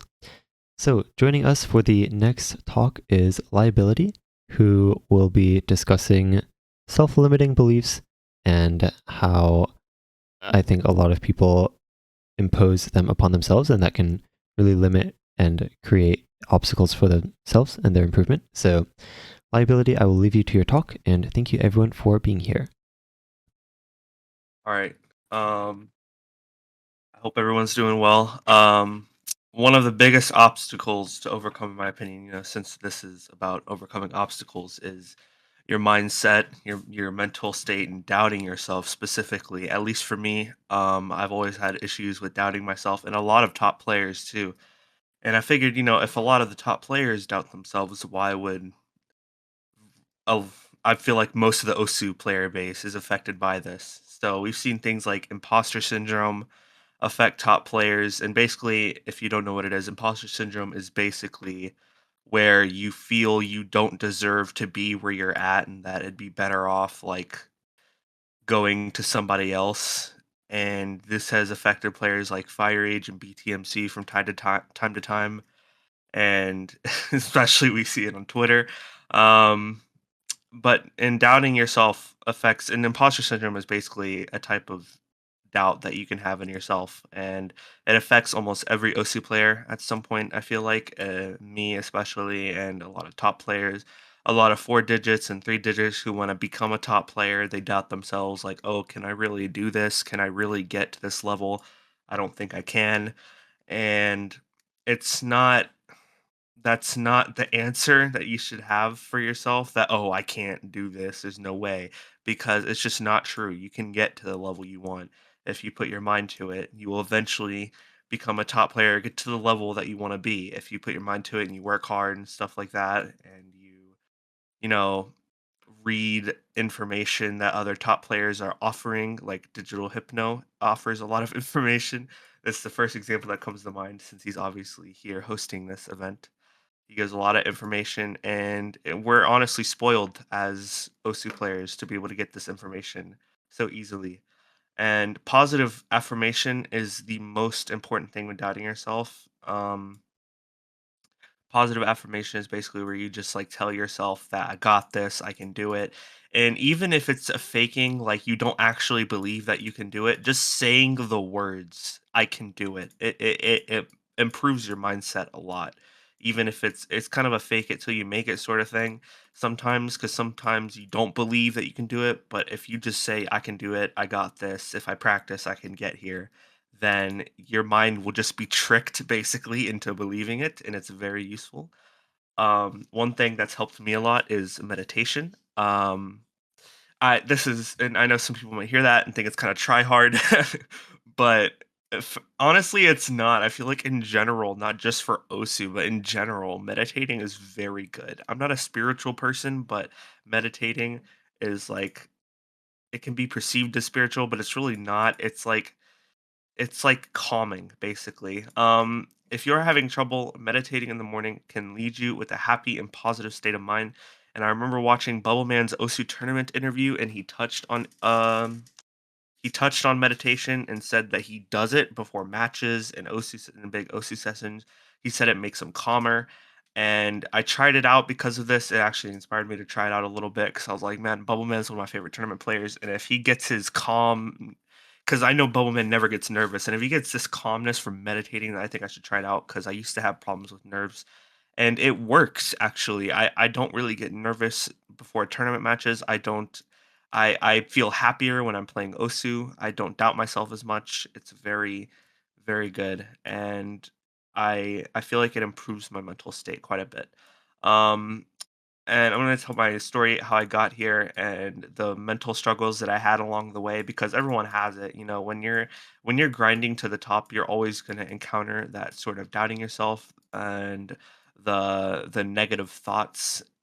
And I used to be a 4 digit, back when I just got 4 digit, I got it with like a 400 PP play and on Hikari or something.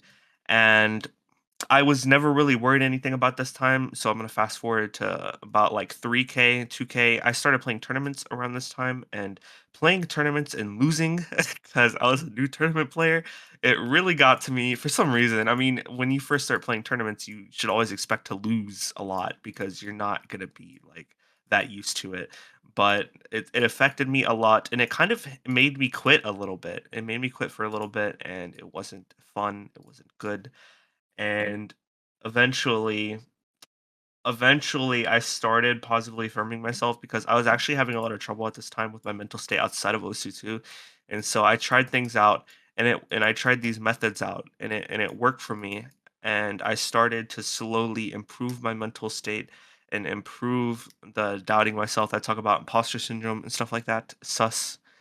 I'm gonna stop. And it was very good because then I started skyrocketing again. I went from like 1K to rank 500. So I gained like 500 ranks into 3 digit in like 2 weeks. It was very fast. It was probably the fastest rank gain I've ever seen ever, period. Um, and it was pretty cool. I was happy about it. I was very happy. And this actually improved my mental state. But once again, when I started playing tournaments again around this time, I started to encounter that doubting myself again. And this comes to what I was going to talk about, how this doesn't just happen one time with OSU players when they start doubting themselves. It happens multiple times throughout an OSU career. Like people like Fire Age and BTMC, they probably doubted themselves once around 4 digit, probably did it once when they were 3 digit, and now that they're 2 digit, they've probably done it a few times. And it's completely normal, and knowing how to get past this is the best thing you can do for your OC career, I feel like, because it's mind over matter, really. If you don't have a good mental state, then your improvement will be hindered so much because your OC sessions might be shorter, they might be they might be less effective for your improvement. And also, when I got to around 500, which is probably, we're in the timeline aspect, we're probably talking about like a month or two ago when I got 500.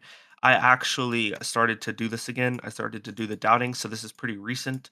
And this is where I picked up the meditation. The meditation is great. I started doing it and I started feeling so much better about myself. I started like going into once again, this sounds like spiritual, whatever, but I started going into sort of a Zen state when I got into OSU and stuff like that, OSU sessions. I started to be like kind of Zen in a way because I would just be so like just relaxed and calm and focused on the matter at hand, which is improving.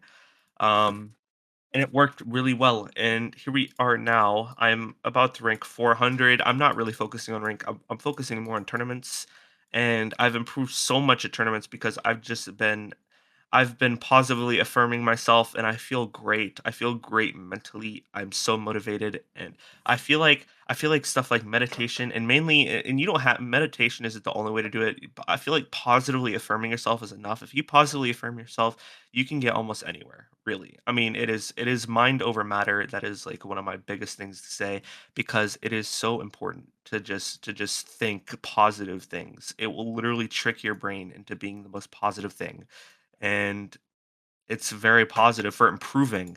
That's the biggest thing. Um, and yeah, I'm improving a lot in my mental, and eventually I will start downing myself again. It's a natural cycle, and it happens. But the most important thing is to be able to recognize when it's happening and to stop it almost as fast as possible. So if you start to think that, oh, I'm kind of doubting myself a little bit, immediately like attack it. Like start positively affirming yourself every day. Maybe meditate. Maybe there's other methods too, but I didn't really read into it that much. Because meditation and positive affirmation works for me, so I didn't really research that much about it. Um, and there's a bunch of methods you can do that will help you. So yeah. And so to recap, and basically what I'm getting at is that if you are struggling with your mental state and it is affecting your gameplay and your improvement, you are not alone at all. And with certain methods like the one and with certain method sorry, I was reading a question in chat. With certain methods like the one I discussed, you can get through it and come out of it better than ever. And when I said better than ever, I mean it because what happened with me was I would start doubting myself and I would kind of stagnate and the ranks and my improvement would kind of like be like I guess I should say like just not going anywhere. And the second I started improving my mental state, I started skyrocketing in my improvement. It's like it's not a coincidence. You can do it basically. So yeah, that's what I wanted to talk about.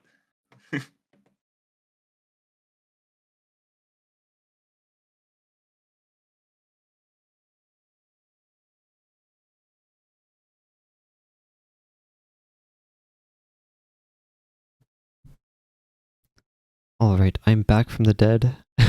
Clap, clap, clap. No Very, way. very well said.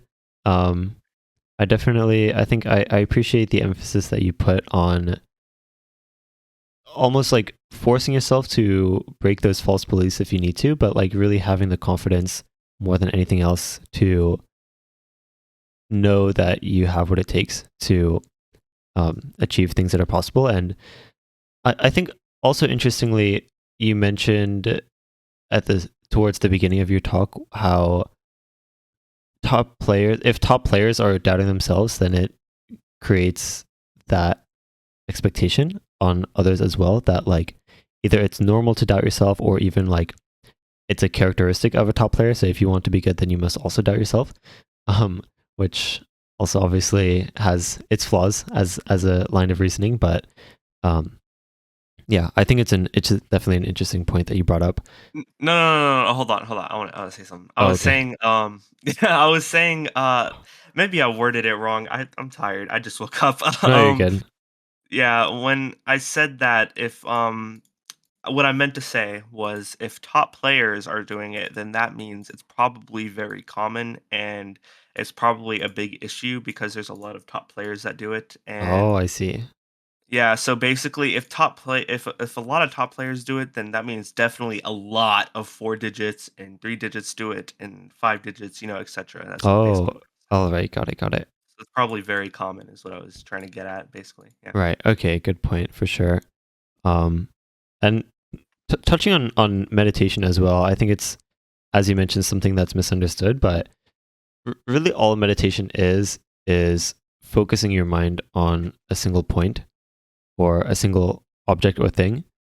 And so, given such a broad definition, it makes sense how there are many, many forms of meditation, many forms of focusing on a single thing and trying to sort of take control over your attention. And that's also sort of why people discuss how it can have positive effects for mental state, mental clarity, all that good stuff. So we can touch on a couple questions that came in through chat. And speaking of meditation, so this question comes from Middle Mist, who asks, when you say meditation, what exactly do you do? I'm not spiritual as well, but when I meditate, it always ends up being counting sheep or talking to myself. Well, yeah, I talk to myself, but like obviously in my mind, I'm not like actually verbally talking. But what I do is I'll focus on something like you said, and I'll basically just like I make sure it's like completely quiet because you don't want distractions or whatever. You want to basically just like positively affirm yourself and talk to yourself and just think. That's what meditation is for me. I feel like, and it usually it might be placebo, I don't know, but regardless, it's still positive for me because I always go into OSU sessions like very, very relaxed and very like calm and just like focused. I guess focused, but like not like an intense focus, like a calm type of focus where I'm not like super intense or anything. I'm like calm, but I'm really focused on like improving and thinking. And I've already had this 10 minutes of meditation to think about what I'm going to do and how I'm going to do it and stuff like that, and it's just very calming for me. So yeah, that's what I do. But there are different types. There's like very spiritual meditation, which is not what I do, but there are people that do that and it helps them. There's a lot of different types, and if you can, there's a lot of research done on it. So I'm pretty sure if you looked it up, you can find some very interesting articles. So if you are interested in the idea of meditation, think it might help you, I very heavily recommend researching it. It's probably a very interesting topic. I haven't researched it that much, but I just kind of do it. So yeah.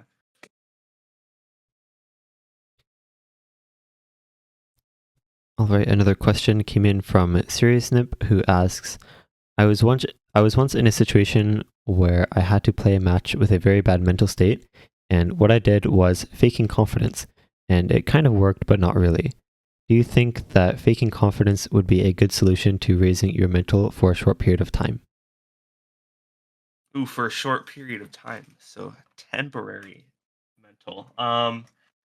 I feel like it's more important to focus on long-term mental than short period mental, but in terms of faking confidence, I feel like it is mainly temporary. But it helps long term because it boosts your mental state for a short period of time, which allows you to improve more, which allows you to break that wall of stagnation.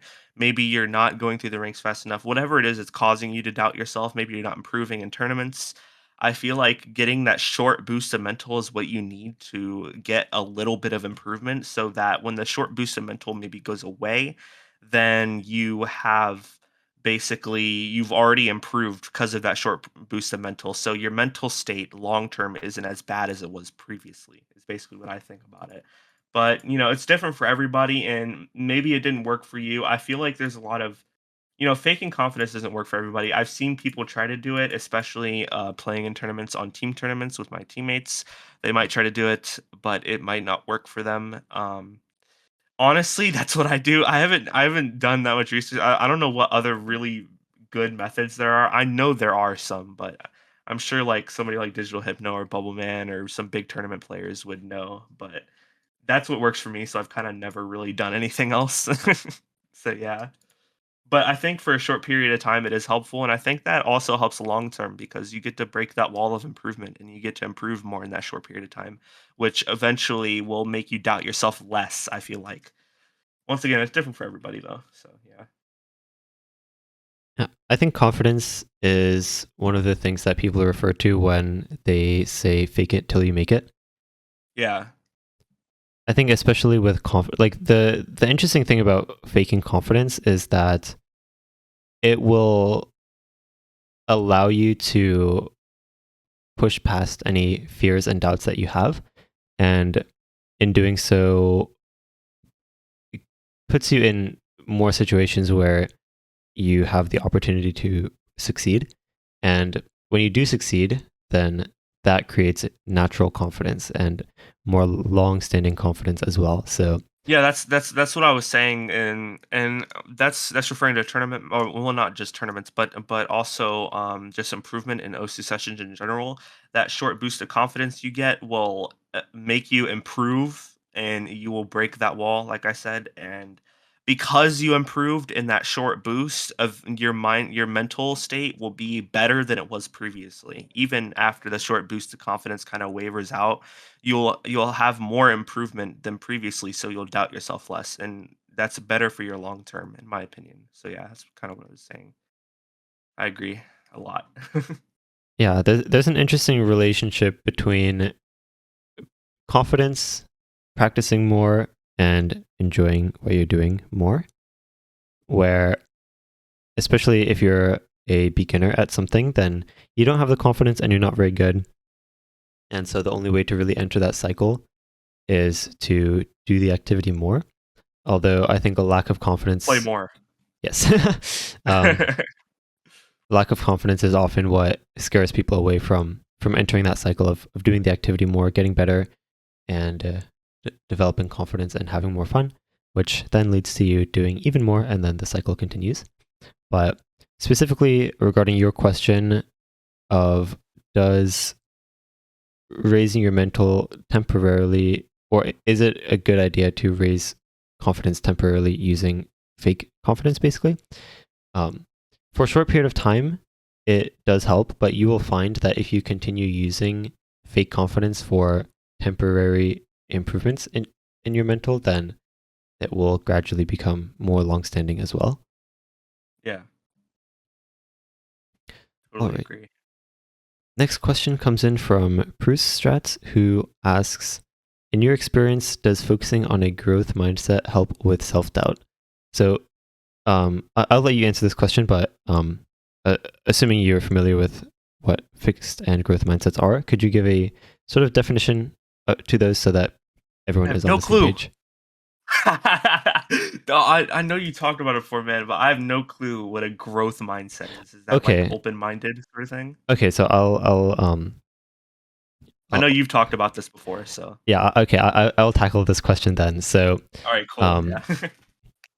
a study was done where they took two groups of I don't remember the exact study, but they took two groups of elementary students and they hold on. Does anyone know how this story goes? I want to make sure because I think it's a good way to explain. Hold on, fixed versus growth mindset experiment. Let me actually look this up. Okay, so it was about learning math. Oh dear, let's see if I can find this.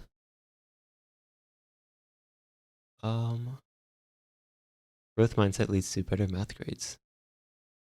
Hold on. Hold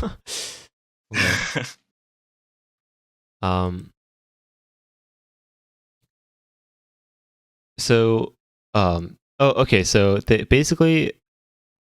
they have two groups where one group believes that if they cannot solve a problem currently, then it is simply outside of their reach. And then the other group believes that if there's a problem in front of them that they don't know how to solve, then it is simply a problem to be solved and to figure out, basically. And so they have more of an expectation or belief of themselves that they can grow to become able to achieve whatever task is in front of them. So yeah, a more concrete definition of fixed versus growth mindset is fixed mindset, you assume that your abilities are fixed, and growth mindset, you assume that your abilities are fluid and able to grow as you challenge yourself more and more. So to answer the question, does focusing on growth mindset help with self-doubt?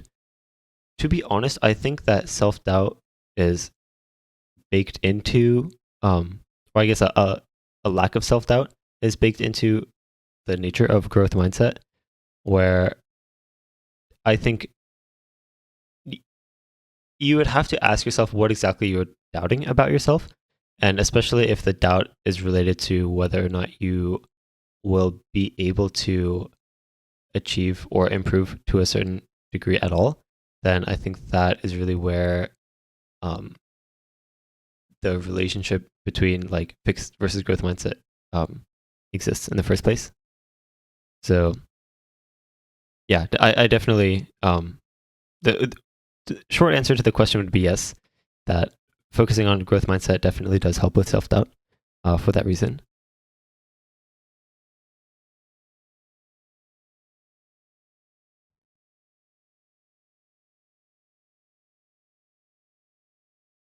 Oh, okay. Interesting question from Middle Mist. Yeah, I like that. I Yeah. like that question a lot. Okay, I'll read it and then you can answer. So, Middle Mist asks, have you ever had a moment of self-doubt where you've realized it was because you know your limit? Not because of bad mental state, but just because you had a light bulb moment that you're not as good as you thought you were.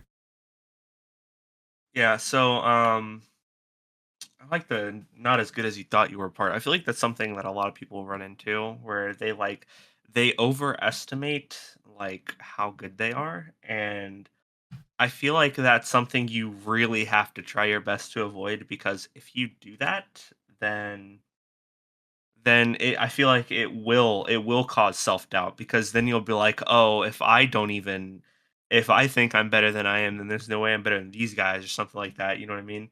It was And the first part of the questions was, have you ever had a moment of self-doubt where you realized it was because you know your limit?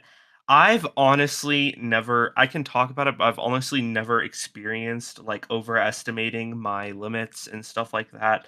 I mean, I guess actually no, I have in tournament matches, because I was just thinking about solo play. In tournament matches, I've done this a lot where like I'll be like, "Oh, this qualifier map pool is so easy. I should probably FC every map." And then I only FC like 2 of the maps, and I'm like, "Oh shit, I feel really bad about myself now, and I like my mental is ruined."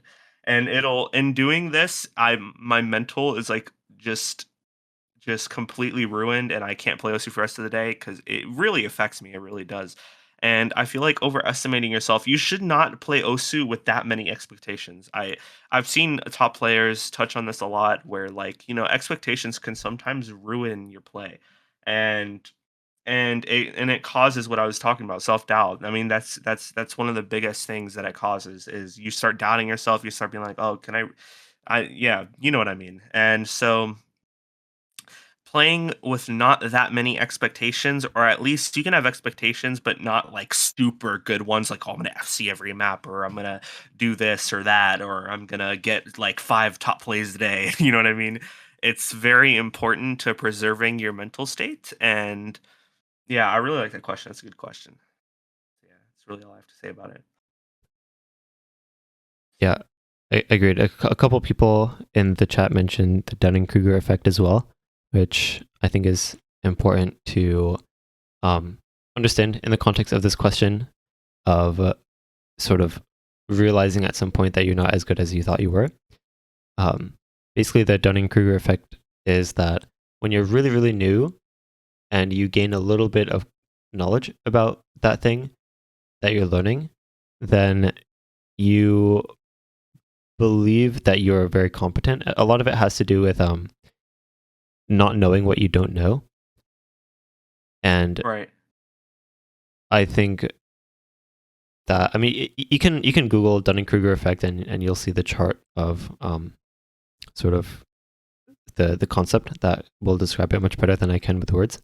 But yeah, also regarding that question, so describing it as a moment of self-doubt, I think there's an important distinction between self-doubt and a reality check, where Yeah.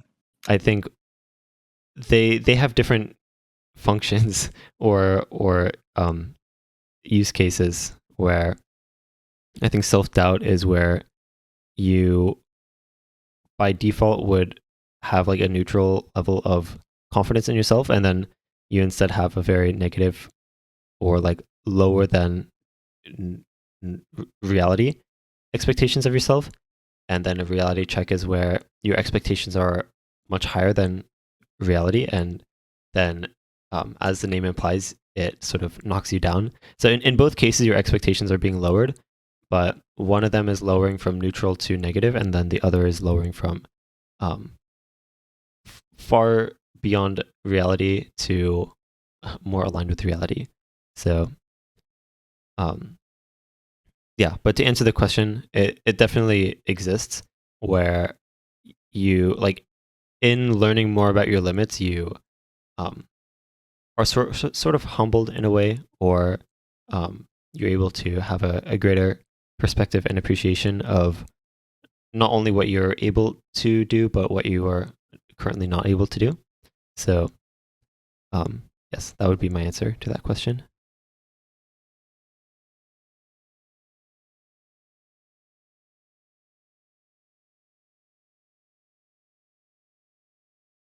All right, so I think we will get ready for our last talk of the day, which is from Astral.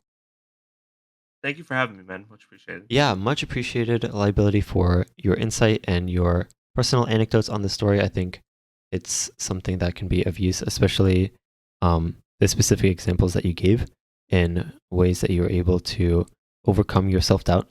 So, yes, it's a constant struggle, and yeah, a Yeah. very popular struggle as well. So much appreciated that you took the time to share your story. But yes, I may banish you to the audience in sorrow. Thank you. Yes, thanks for being here. All right. So just a couple minutes. Our last talk of the day will be from Astral, who has requested a bit. So we will hold off for just a moment. But in the meantime, those of you listening live, you all are much appreciated. If you guys have, how do I put this? If you would like to support the talk then and the event, then please share the news about it to anyone you think might appreciate these talks or find value in them. And additionally, if you're listening only on Twitch, then we are currently in the OsuDev Discord server. That is the official public Discord server of all things related to Osu development, and they are so kindly allowing us to host our event through a stage channel in there. So get on over to that server. That is discord.gg/ppy, and you can find us right there. You can also follow along with all the wonderful development that happens around the Osu world, Osuverse, and community, all community projects and official development alike. So yes, with that, Astral, yes, if you could raise your hand and I will get you up here. All right.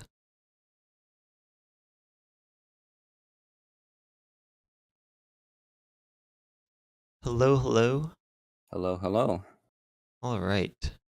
Welcome. So, how are things? Happy Saturday. Yeah. I don't remember what time zone are you in? Well, in 2 minutes actually. Oh, I mean, what time is it for you now? Oh, right now it's about to be 11 a.m. 11 a.m. Okay, got it. Okay, so we're in the same time zone. All right. So, yes, final talk of the day today is from Astral, who will be discussing sort of opening your mindset and how it can lead to greater enjoyment. So, yes, I will leave you to your talk, and thank you everyone for being here. All right. Well, hello everyone. A little self-introduction. I'm Astral. I've been playing Osu for about 4 years now. I started playing in 2018. Well, technically, I didn't start immediately playing. Just looked at the game, saw a few memes about it, decided to try it out, and yeah. So basically, what I'm talking about is how to have fun with the game. Like personal experience. I guess we all know where this is going. I talk first about my experience, and then I relate to everything else. So yeah. So to start off, back in 2018 when I first started learning about Osu, how I learned about Osu was through the Rockefeller Street meme. I'm pretty sure everyone at this point knows what that is, right? The video about two guys playing and dancing to Rockefeller Street on Osu. Well, through that, basically, I enjoy playing Osu because I thought hitting circles to the beat of the music would be pretty fun. And through that, over the years, I've started enjoying playing Osu while listening to music at the same time because for me, listening to music while doing stuff is pretty relaxing. I get to enjoy doing stuff, and yeah. But yeah, so what I wanted to start off with first was basically how one would find fun in Osu. So for me, as Lee just mentioned, I like listening to music, and that's what drew me into Osu. I play a game with music in it. I enjoy it easily, but I'm pretty sure this will be different for everyone else because the word fun is subjective to everyone, right? So as we had like prior to my talk, even yesterday, different people play Osu for different reasons. Tournament play, competitively against other people, playing for ranks, playing casually. I myself consider myself like a casual player as well. I don't really like go for the competitive field that much. But yeah, so to have fun with the game of Osu, I guess it's like over the years since it came out, it started becoming from my point of view, a game where everyone can like have fun placing circles on a grid to at this point deciding whether a certain beat map is rankable or not. And that's like the transition that I see throughout the entire lifespan of Osu. So to have fun in like in a game like that where the community has started to become more toxic is something that made me question how does one have fun in Osu nowadays. So basically, I'm gonna start off with the different mentalities. So since we have like a variety of people playing Osu with different ways of playing, different views of how to play, different techniques, different all that stuff. My way of seeing it is just to have fun, but the way to have fun is subjective and all that. So basically, um, the mentality I've been going through was to just play the game because I enjoy music. That's basically it for me. I just enjoy playing music, clicking circles to the beat. It just feels and looks cool to be able to hit certain patterns in a different way while the music goes hard in your ears. That's just for me is it's a way to enjoy the game. But throughout the 4 years I've been playing, I've started to open my mind as to how I view my skill in Osu, going from becoming a six digit that like just barely knows how to click a circle with a mouse. Because back then I started with a mouse and a cheap Acer laptop that I got for like $400 at Walmart, and it's been lasting a very long time, but now it's just dead. But that's not the point. So, from what I've been getting, I didn't really start playing Osu directly. I looked at it. I started playing Osu standard. Didn't really like it. Started playing Mania and Taiko. Pretty fun. But after a month of doing that, I went back into Osu standard and started playing from there. So basically, my mentality was, all right, I'll just play songs because I like the songs, I like the music. I'll play the whole thing through, and I'll see where it takes me from there. And that's like my mentality. When playing Osu, I just see where my skill goes. The more I play, the like I guess nowadays people call it the play more mentality, the play more meta. Play more, you get better, and you get through what you're going for the game. So mine basically is just enjoy the game of how I play it, see where my skill goes over the course of my playthrough, and that's just like mine. But the ones I see, well, the ones I've been seeing in the community, because I'm not really like that indulged into the community itself. I'm more of like an outlooker. I look into how the community goes. I don't really contribute to forum posts or like this talk is like the first actual direct contribution I'm doing for the community. So that's like an obstacle. Yeah, 'cause the theming is obstacles, right? So this is one obstacle, is to contribute to the game itself and how you would put yourself into the game.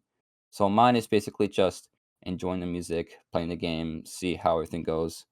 And the other mentalities that I've been seeing for the game are, yeah, playing more, trying to be better than other people. Gaining ranks is the better way to play. Playing competitively is is more fun because other people like find fun differently, right? They find fun gaining ranks. They find fun only playing certain beat maps, jump maps, stream maps, tech maps. But that's like a way to kind of limit yourself to how you want to play the game. Because I'm pretty sure at this point, over the course of how many years one has been playing, like 5 and up, I can't really count like a year and less. So like 5 and up, probably I'm not entirely sure. I might be generalizing, but one's mentality of playing Osu from the beginning to where they are now has changed. I'm pretty sure the reason why one has started playing Osu has gradually changed to something else to where they are now.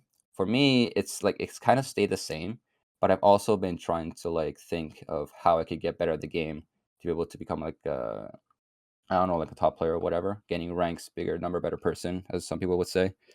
Um, but yeah, so what I would probably suggest, like it's like a give or take kind of thing. Basically, to open your mind to playing Osu is to accept everything that's coming to you, not just go have the mentality of like, oh, this is bad for me, as in like in the context of oh, I'm not doing too good on this. I might just give up and start doing something else. Like I'm not good at jump maps, but I like stream maps. Okay, fuck jump maps. I'm going to stream maps now. Or the other way around. Oh, I don't like stream maps. Jump maps. I'll become a jump map. I'll become a jump player. I'll become a stream player, tech player, and all that stuff. That, in my point of view, is like a way that you're limiting the fun you're trying to have for the game, because if you open your mind, if you allow all the experiences you're gaining throughout playing the game, it helps more to stay positive, I would say, because I know like too much positivity can hinder on starting to become negative, because that's also a thing as well. Too much positivity becomes negative energy, and um, too much positivity will make you um, think of something that's not true to what you're actually trying to do. So for this, I'm basically trying to say that since you're doing tunnel vision, you're limiting yourself to what you are trying to do for the game for yourself. It's basically closing yourself in. You're not accepting what the game is offering to you, and you're limiting your possibilities to how to get better at the game. So that will take me to my second point, like toxicity. Like toxicity online, we pretty much know what it is. It's like a bad attitude to certain things. And what I've been seeing throughout is just people complaining about how one should play the game or how one should enjoy the game. I say like just go all for it. Just accept everything. Know that certain things won't work for you or won't work for others, but still have the choice to, oh, I might as well take this into consideration. I might as well do this to see how it goes. Because what I've been doing nowadays was experimenting how one thing would work for me and see if it works or not. And if it does or it doesn't, I'm like, okay, that's fine. But I'll take that into consideration for next time to see if I can improve on that later. And for now, I'll just do this. So anything that like does bad attitude towards the game or towards yourself, like saying or complaining that like, oh, this way of playing isn't actually good because it does this or this, or like saying, oh, this certain technique of playing the game, like uh, I don't know, like some people like recently, I'm pretty sure we had map drama, right, for that one song. People saying, yeah, going in circles um, doesn't really do anything for the game. It's just boring, right? And other people were saying, no, it's actually pretty good because it's been going with this of creativity for the game and all that stuff. I was like, okay, like it's just a game. People have different ways of enjoying it. I'll just take both sides. I'll just see how things go for the map. Because for me, I don't really care that much. If I can play the game, if I can enjoy the song, I'm all for it. But that goes on as well too, like having the distinct thought of not being able to improve if you're taking too many stuff in and you're not really concentrating on one specific thing to start off first, because that also goes into motivation, motivating yourself to continue to play the game, or like what motivated you to start playing the game. Because motivation from one thing to another is basically wanting to play more. Do you want to play more because you enjoy it, or do you want to play more because you have to? Because having to continuously play Osu is basically like doing homework. Because if you keep playing, or if you stop playing, you're going to lose your skill, and that forces you to continue playing. And over time, that motivation to want to continue playing the game turns into a chore. And I'm pretty sure not that many of us enjoy chores, right? So from that point, it turns into okay. Now that Osu is part of my schedule, I want to aim on certain things specifically. So people will turn to wanting to become either a competitive player or a casual player. And one of those two is generally just like the base margins of the community. Either you're competing to become top of the leaderboard for a certain map, or on the leaderboard for becoming the best player in the world to become a top player in the 2 digits or 1 digit, number one, of course, because who doesn't want to be number one in a certain field, right? So that becomes one of the obstacles that people generally get face against. They want to become better, but then once they know that they're not improving, they start shutting themselves away from trying to improve, trying to broaden their way of thinking, because like there's different reasons why that negative mentality happens, saying that you're not good at the game and that you just want to like not continue in that direction and want to move to something else. And for casual play, I would assume that people just play casually because they don't really give a shit about their ranks and stuff. And then the competitive players, as we saw before, they care about um, their their th- their skill in tournament play, their skill in becoming a top player, their skill in generally everything that they can or want to do. Because since they're limiting themselves to what they can do, and they don't accept the fact that they can't do certain things, it generally like takes on a negative shot to their mentality. And so that's another thing. Their improvement in skill is also another thing that goes on. You're limiting yourself to how you want to improve your skill, since there's people that only find enjoyment in improving a certain thing. Like recently, I remember when I was streaming Osu, there was a guy who came into my chat and said, "Hey, can you try this map out?" And when I looked at it, it was a full-on slider, like long slider map. And so that's when I realized this guy is a slider player. He plays maps with long sliders, with short sliders, with extremely fast ones. So I got the map. I played it. I completed it second try technically, because first try I had to restart because I wanted to full combo the beginning of a song. By the end, there was this back and forth slider that was supposedly impossible to hit for that guy. And after I completed the map, he said, "How the fuck did you do that?"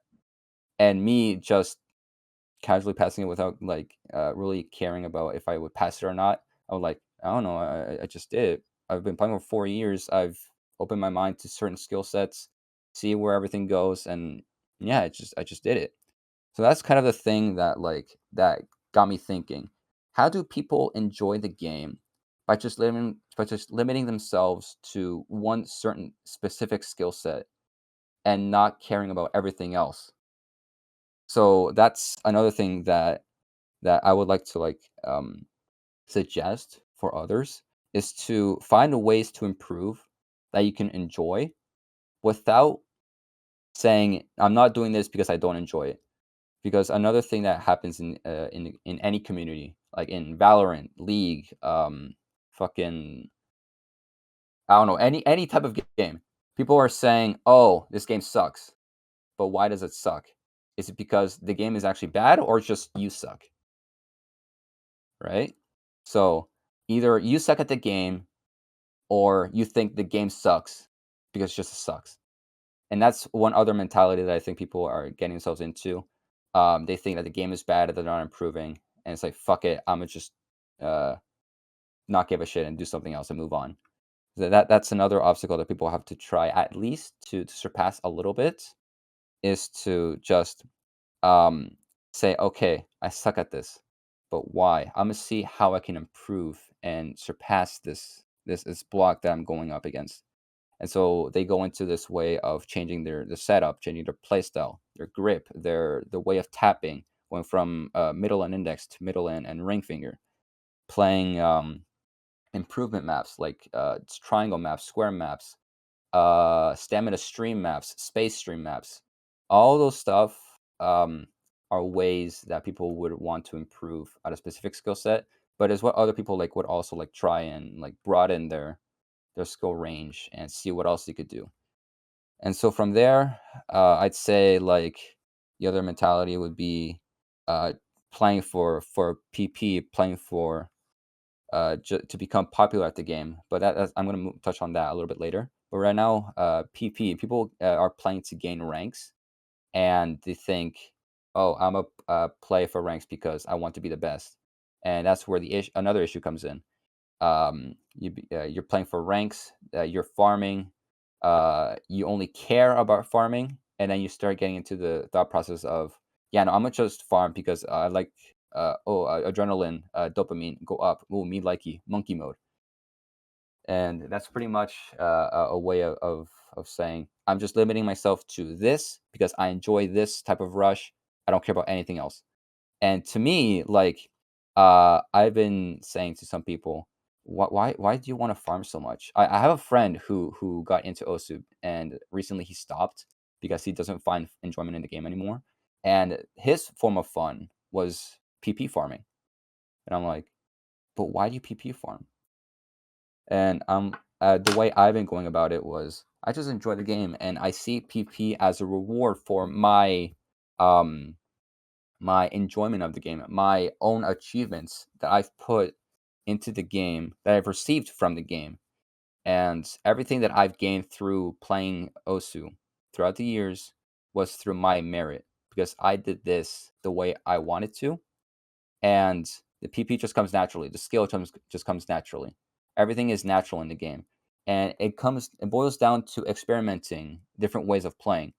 So my way of thinking as well recently is experimenting other things, try different things, seeing how one thing goes with another, seeing what would happen if I did this, what would happen if I did that, and that's another way of broadening your mentality. And over time, that becomes less toxic because since toxicity is just like bad manners, bad thoughts, bad ways of thinking. But then there's a thing called positive toxicity, where if you think too much of one thing as a positive light, it starts becoming something bad for you. I'm gonna relate this a little bit to Valorant because I've been playing a lot of Valorant recently. And you know when like there's certain call outs like in any game where like, oh, you're doing well, oh, nice try, don't worry about it, we'll get him next time. That it may seem on first glance that you're giving him like a thumbs up, like it's okay, you can do it next time. Um, in reality, too many positive affirmations can lead to saying to this person, you did this wrong, but it's fine. Do it again next time, and you might just be able to get it right. That should not be done, because if you're saying, say to an OSU player who plays too many jump maps, no, I shouldn't say that. I shouldn't say too many. He's playing jump maps, and you're telling him, "Oh, you're playing jump maps, right? Okay, but you failed this jump. Don't worry. Try it again. See how it goes. You might just be able to hit it next time." That is being said to the person by just saying, uh, "Good luck next time," or "Try again." And that's like one way of saying, "Yeah, don't give a shit about what you should be changing. Just go for it again. Keep trying until you get it. RNG. Just hope that you're getting it. You're gonna get it next time. That's a way of limiting yourself again. You're not really considering the fact that too much positivity or too much negativity can have a both negative and positive outcome in either way. And that I would like to bring that to my next point, which is the community, because since OSU is a community based game, of course it has to be people talking about the game, right? So for that, I would have to say that like contributions to community such as posts, social media like Twitter, Reddit, uh, Facebook. I don't know if there's like a Facebook community for OSU, and then streaming, because nowadays we have a lot of streamers, right? Streaming games is becoming like a way of like getting a career out of it. And since we have a lot of people, a lot of top players who stream OSU, it goes without saying that people want to be good at the game, to be able to stream, and then be seen as a top player who's good at the game and getting popularity out of it. That's another obstacle that uh, grows as you continue going through it. Because if you're playing the game just to become popular, you're doing something wrong. You're not playing the game because you want to have fun with it. Because of course, like people can have fun like with being the best and then seeing how popular they can get and all that stuff. Blah blah blah. But yeah, so um, the reason why I say streaming OSU and it becoming popular is an obstacle is because you're trying to impress others. You're not trying to do this for yourself. Normally, when we play games because we want to enjoy the game for ourselves. We're not trying to play the game for someone else, unless you're someone who's a suck up to one of your friends. Like, oh, I'll play this with you because I don't have anything else to do, but I don't really enjoy the game, but I'll play it just for you. That is one way, or my way of seeing people streaming OSU, because whenever I stream OSU, I've accidentally put myself in a spot where, yeah, I'm gonna play super difficult maps and play very short maps, but very difficult difficulties just to look cool to the audience. And look where that leads us. 1 viewer, 3 viewers, 0 viewers on our streams. No one coming to see us play a game that we find cool. And that brings us to dropping our enjoyment for the game. If we're playing the game for someone else's enjoyment and not ours, we lost our main reason to play a game. We lost our main reason to play OSU. That's why it's not fun anymore. It's not fun anymore to play the game. It's not fun anymore to stream the game. That's something that I've encountered myself. I've stopped streaming OSU because I've noticed that I've been playing difficult maps just to impress someone who walks by, who clicks on my stream, and goes, "Oh, you're pretty good." I'm not good at all. We all know we're not good at the game yet. At least not in the aspect we think we're bad at the game, or we think that we're good at the game because we're doing this thing right or this thing wrong. But that's like the general idea of what I'm going with for contributions to community. If you're going into a community and you decide to become part of the hive mind, saying that Sotark's maps are bad, that Monstrata maps are bad, that Ruruchi was the best player in the world, that Cookie Z was the best player in the world. Oh, 727. Oh, when you see it, all those memes, all those different thought processes, all those ways of thinking, those mentalities, all that stuff. You suck in all the things that you only like. Ultimately, it will lead you to either enjoy the game because the community likes it and you don't like it, or because you just don't find game anymore because the game fun anymore because someone says it sucks or this way of thinking is bad and you should think this other way. But that's basically just my take on it, because everyone knows having hot takes is popular in the game as well, right? Well, here's my contribution to that shit. All beat maps are the same because it just uses the same pattern in a different way. Think about it. Jump maps, from one spot to another, long distance, short distance. Streams, they're the same thing as jump maps. Why? A jump from a very short distance from one circle to another in a straight line or in a curved line. It's just jumps with in the shape of a snake. Tech maps, they take patterns of different slider shapes, and they bring it to another slider shape on a different side of the map. It's all just the same. All beat maps are the same in that sense. I'm not saying all beat maps are the same because they're boring and all that shit. I'm saying all beat maps are the same because they reuse the exact same patterns as every other fucking beat map in the history of Osu. And that when I thought of that, I'm like, okay, if I think of it this way, then it should be pretty easy to hit a certain pattern because it looks like this other pattern, and it kind of helped me a bit. I've been thinking of, I've been seeing all the ways jump maps I've been going through, and every single jump map that I've seen, you either go W, jumps in the shape of a W, or like horizontal or squares. They're all the same. Like you can increase your skill in Osu by relating things to other things. That's why in the rhythm game community, people have been having the hot takes of saying like, oh, playing Clone Hero or like Guitar Hero will get you better at actually playing guitar. Everyone knows that's not true.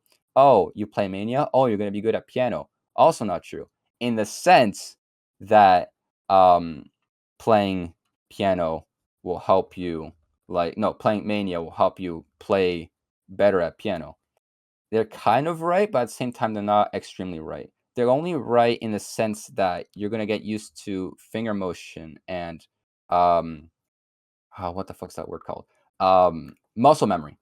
Muscle memory of remembering where your hands should be in a certain way. So, say you're typing on a keyboard, take note of finger positioning. For Mania, similar, but you're only reducing it to either 4 keys, 5 keys, 7 keys, 10 keys. It's the same, but in a different way of going with it. So, playing guitar, uh, I'm pretty sure some of us are VTuber Sims here. So, seeing or hearing this VTuber from the English branch, Mume, she said that playing Guitar Hero will get you better at guitar, which is not true. We all know that. But the way she meant it was finger positioning, remembering where you put your fingers on the fret will help you put your fingers on a fret of a guitar. That's basically one way of thinking. That's one way of thinking. That's what I've been trying to learn as well. Take small things from different activities and relating them to Osu. Relate everything. Pick small things, small details, and relate it to how you're playing Osu, or the other way around. Osu, how does Osu help you with other things in life? Keeping rhythm, enjoying music, typing. Only 2 fingers. Well, like you can memorize like where a certain key is, right? Because everyone uses different keybinds. I use K and L. People could be using X and Z, X and C. People can also be using like A and X. Well, it doesn't fucking matter. I'm going on a whole other fucking tangent. Anyway, other than that, in the end, finding fun in the game is very difficult because there's different mentalities that hinder with yours, and you're not really finding enjoyment in the game the way you used to. And to me, just broaden your way of thinking towards the game. Find the reason why you play Osu, and find the reason why you're having fun with it. So that's pretty much it for me. Thanks for listening. Oh, and experimenting is essential. That's another thing. Experiment everything else. That's it.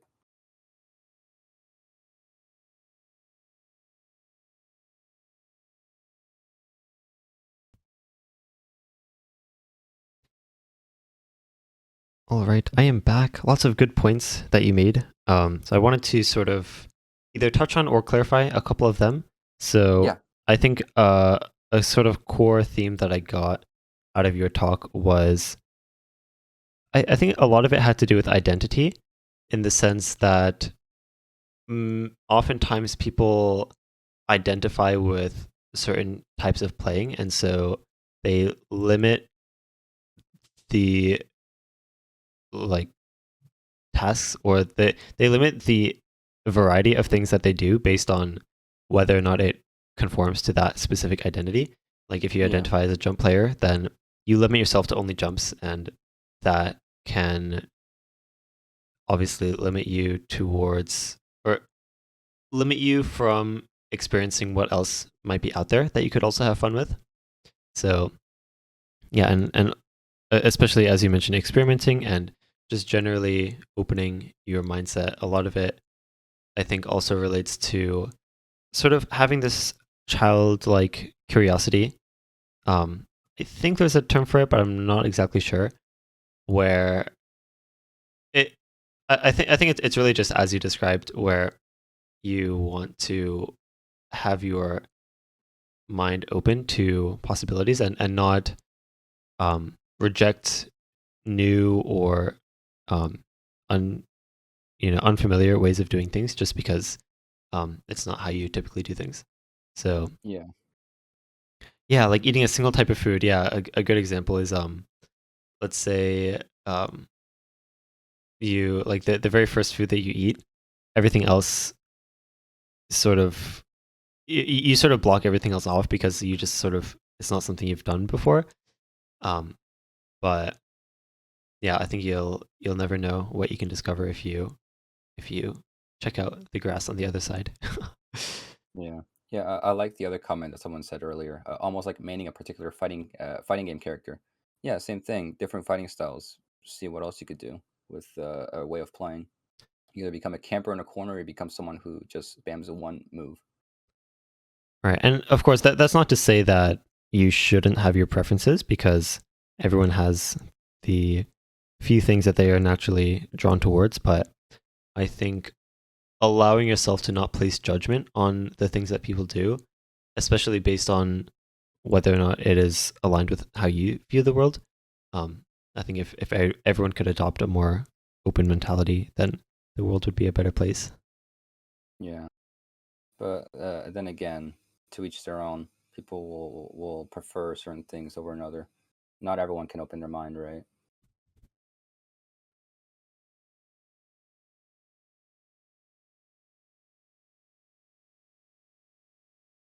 Well, even saying that not everyone can open their mind is, I think, a point of how do I put this? You should be open to the idea that everyone can open their mind, so to speak. Yeah. But yes, be curious. Thank you, Panda, as well in chat. But yes, with that, thank you all for showing interest. Do you have any last words that you'd like to share with the world, Astral? I guess I should like bring back the point that this is my first contribution to the OSU community because this was also a boundary to me. Like I don't really like public speaking, but going through this, like even seeing the post for the first time and Zudi promoting, I'm like, yeah, fuck, I might as well. I might as well try and talk to some people about a game about hitting circles to the beat, even though we're not really clicking circles to beat. We're just clicking circles to the lyrics and shit. That's just another hot take I'm not gonna open up right now. I've already spoken too much. But yes, I definitely appreciate your insights. I think a lot of people can find value in sort of all the points that you brought up and make very valuable connections for themselves as well. But yes, with that, thank you, Astral, for joining for this talk and everyone else for listening. So tomorrow we will have another 5 talks of the event. That'll be the last day of this iteration of OS Talk event. So thank you everyone for tuning in and showing interest. And please spread the word if you appreciate this event. That would be the best way to support us is just share these talks with anyone you think might appreciate them or find value out of them. How often are we doing these? So the event timeline is not very established since this is the first iteration, although we may try to have the next one somewhat within a month, maybe 1 month from now. I think that sounds pretty reasonable. Not completely sure how it will be structured. A lot of it has to do with availability of speakers as well. But yes, regardless with that, I appreciate everyone who has shown interest thus far. And yeah, I think that's going to do it for today. Thanks everyone for tuning in, and we will see you all next time.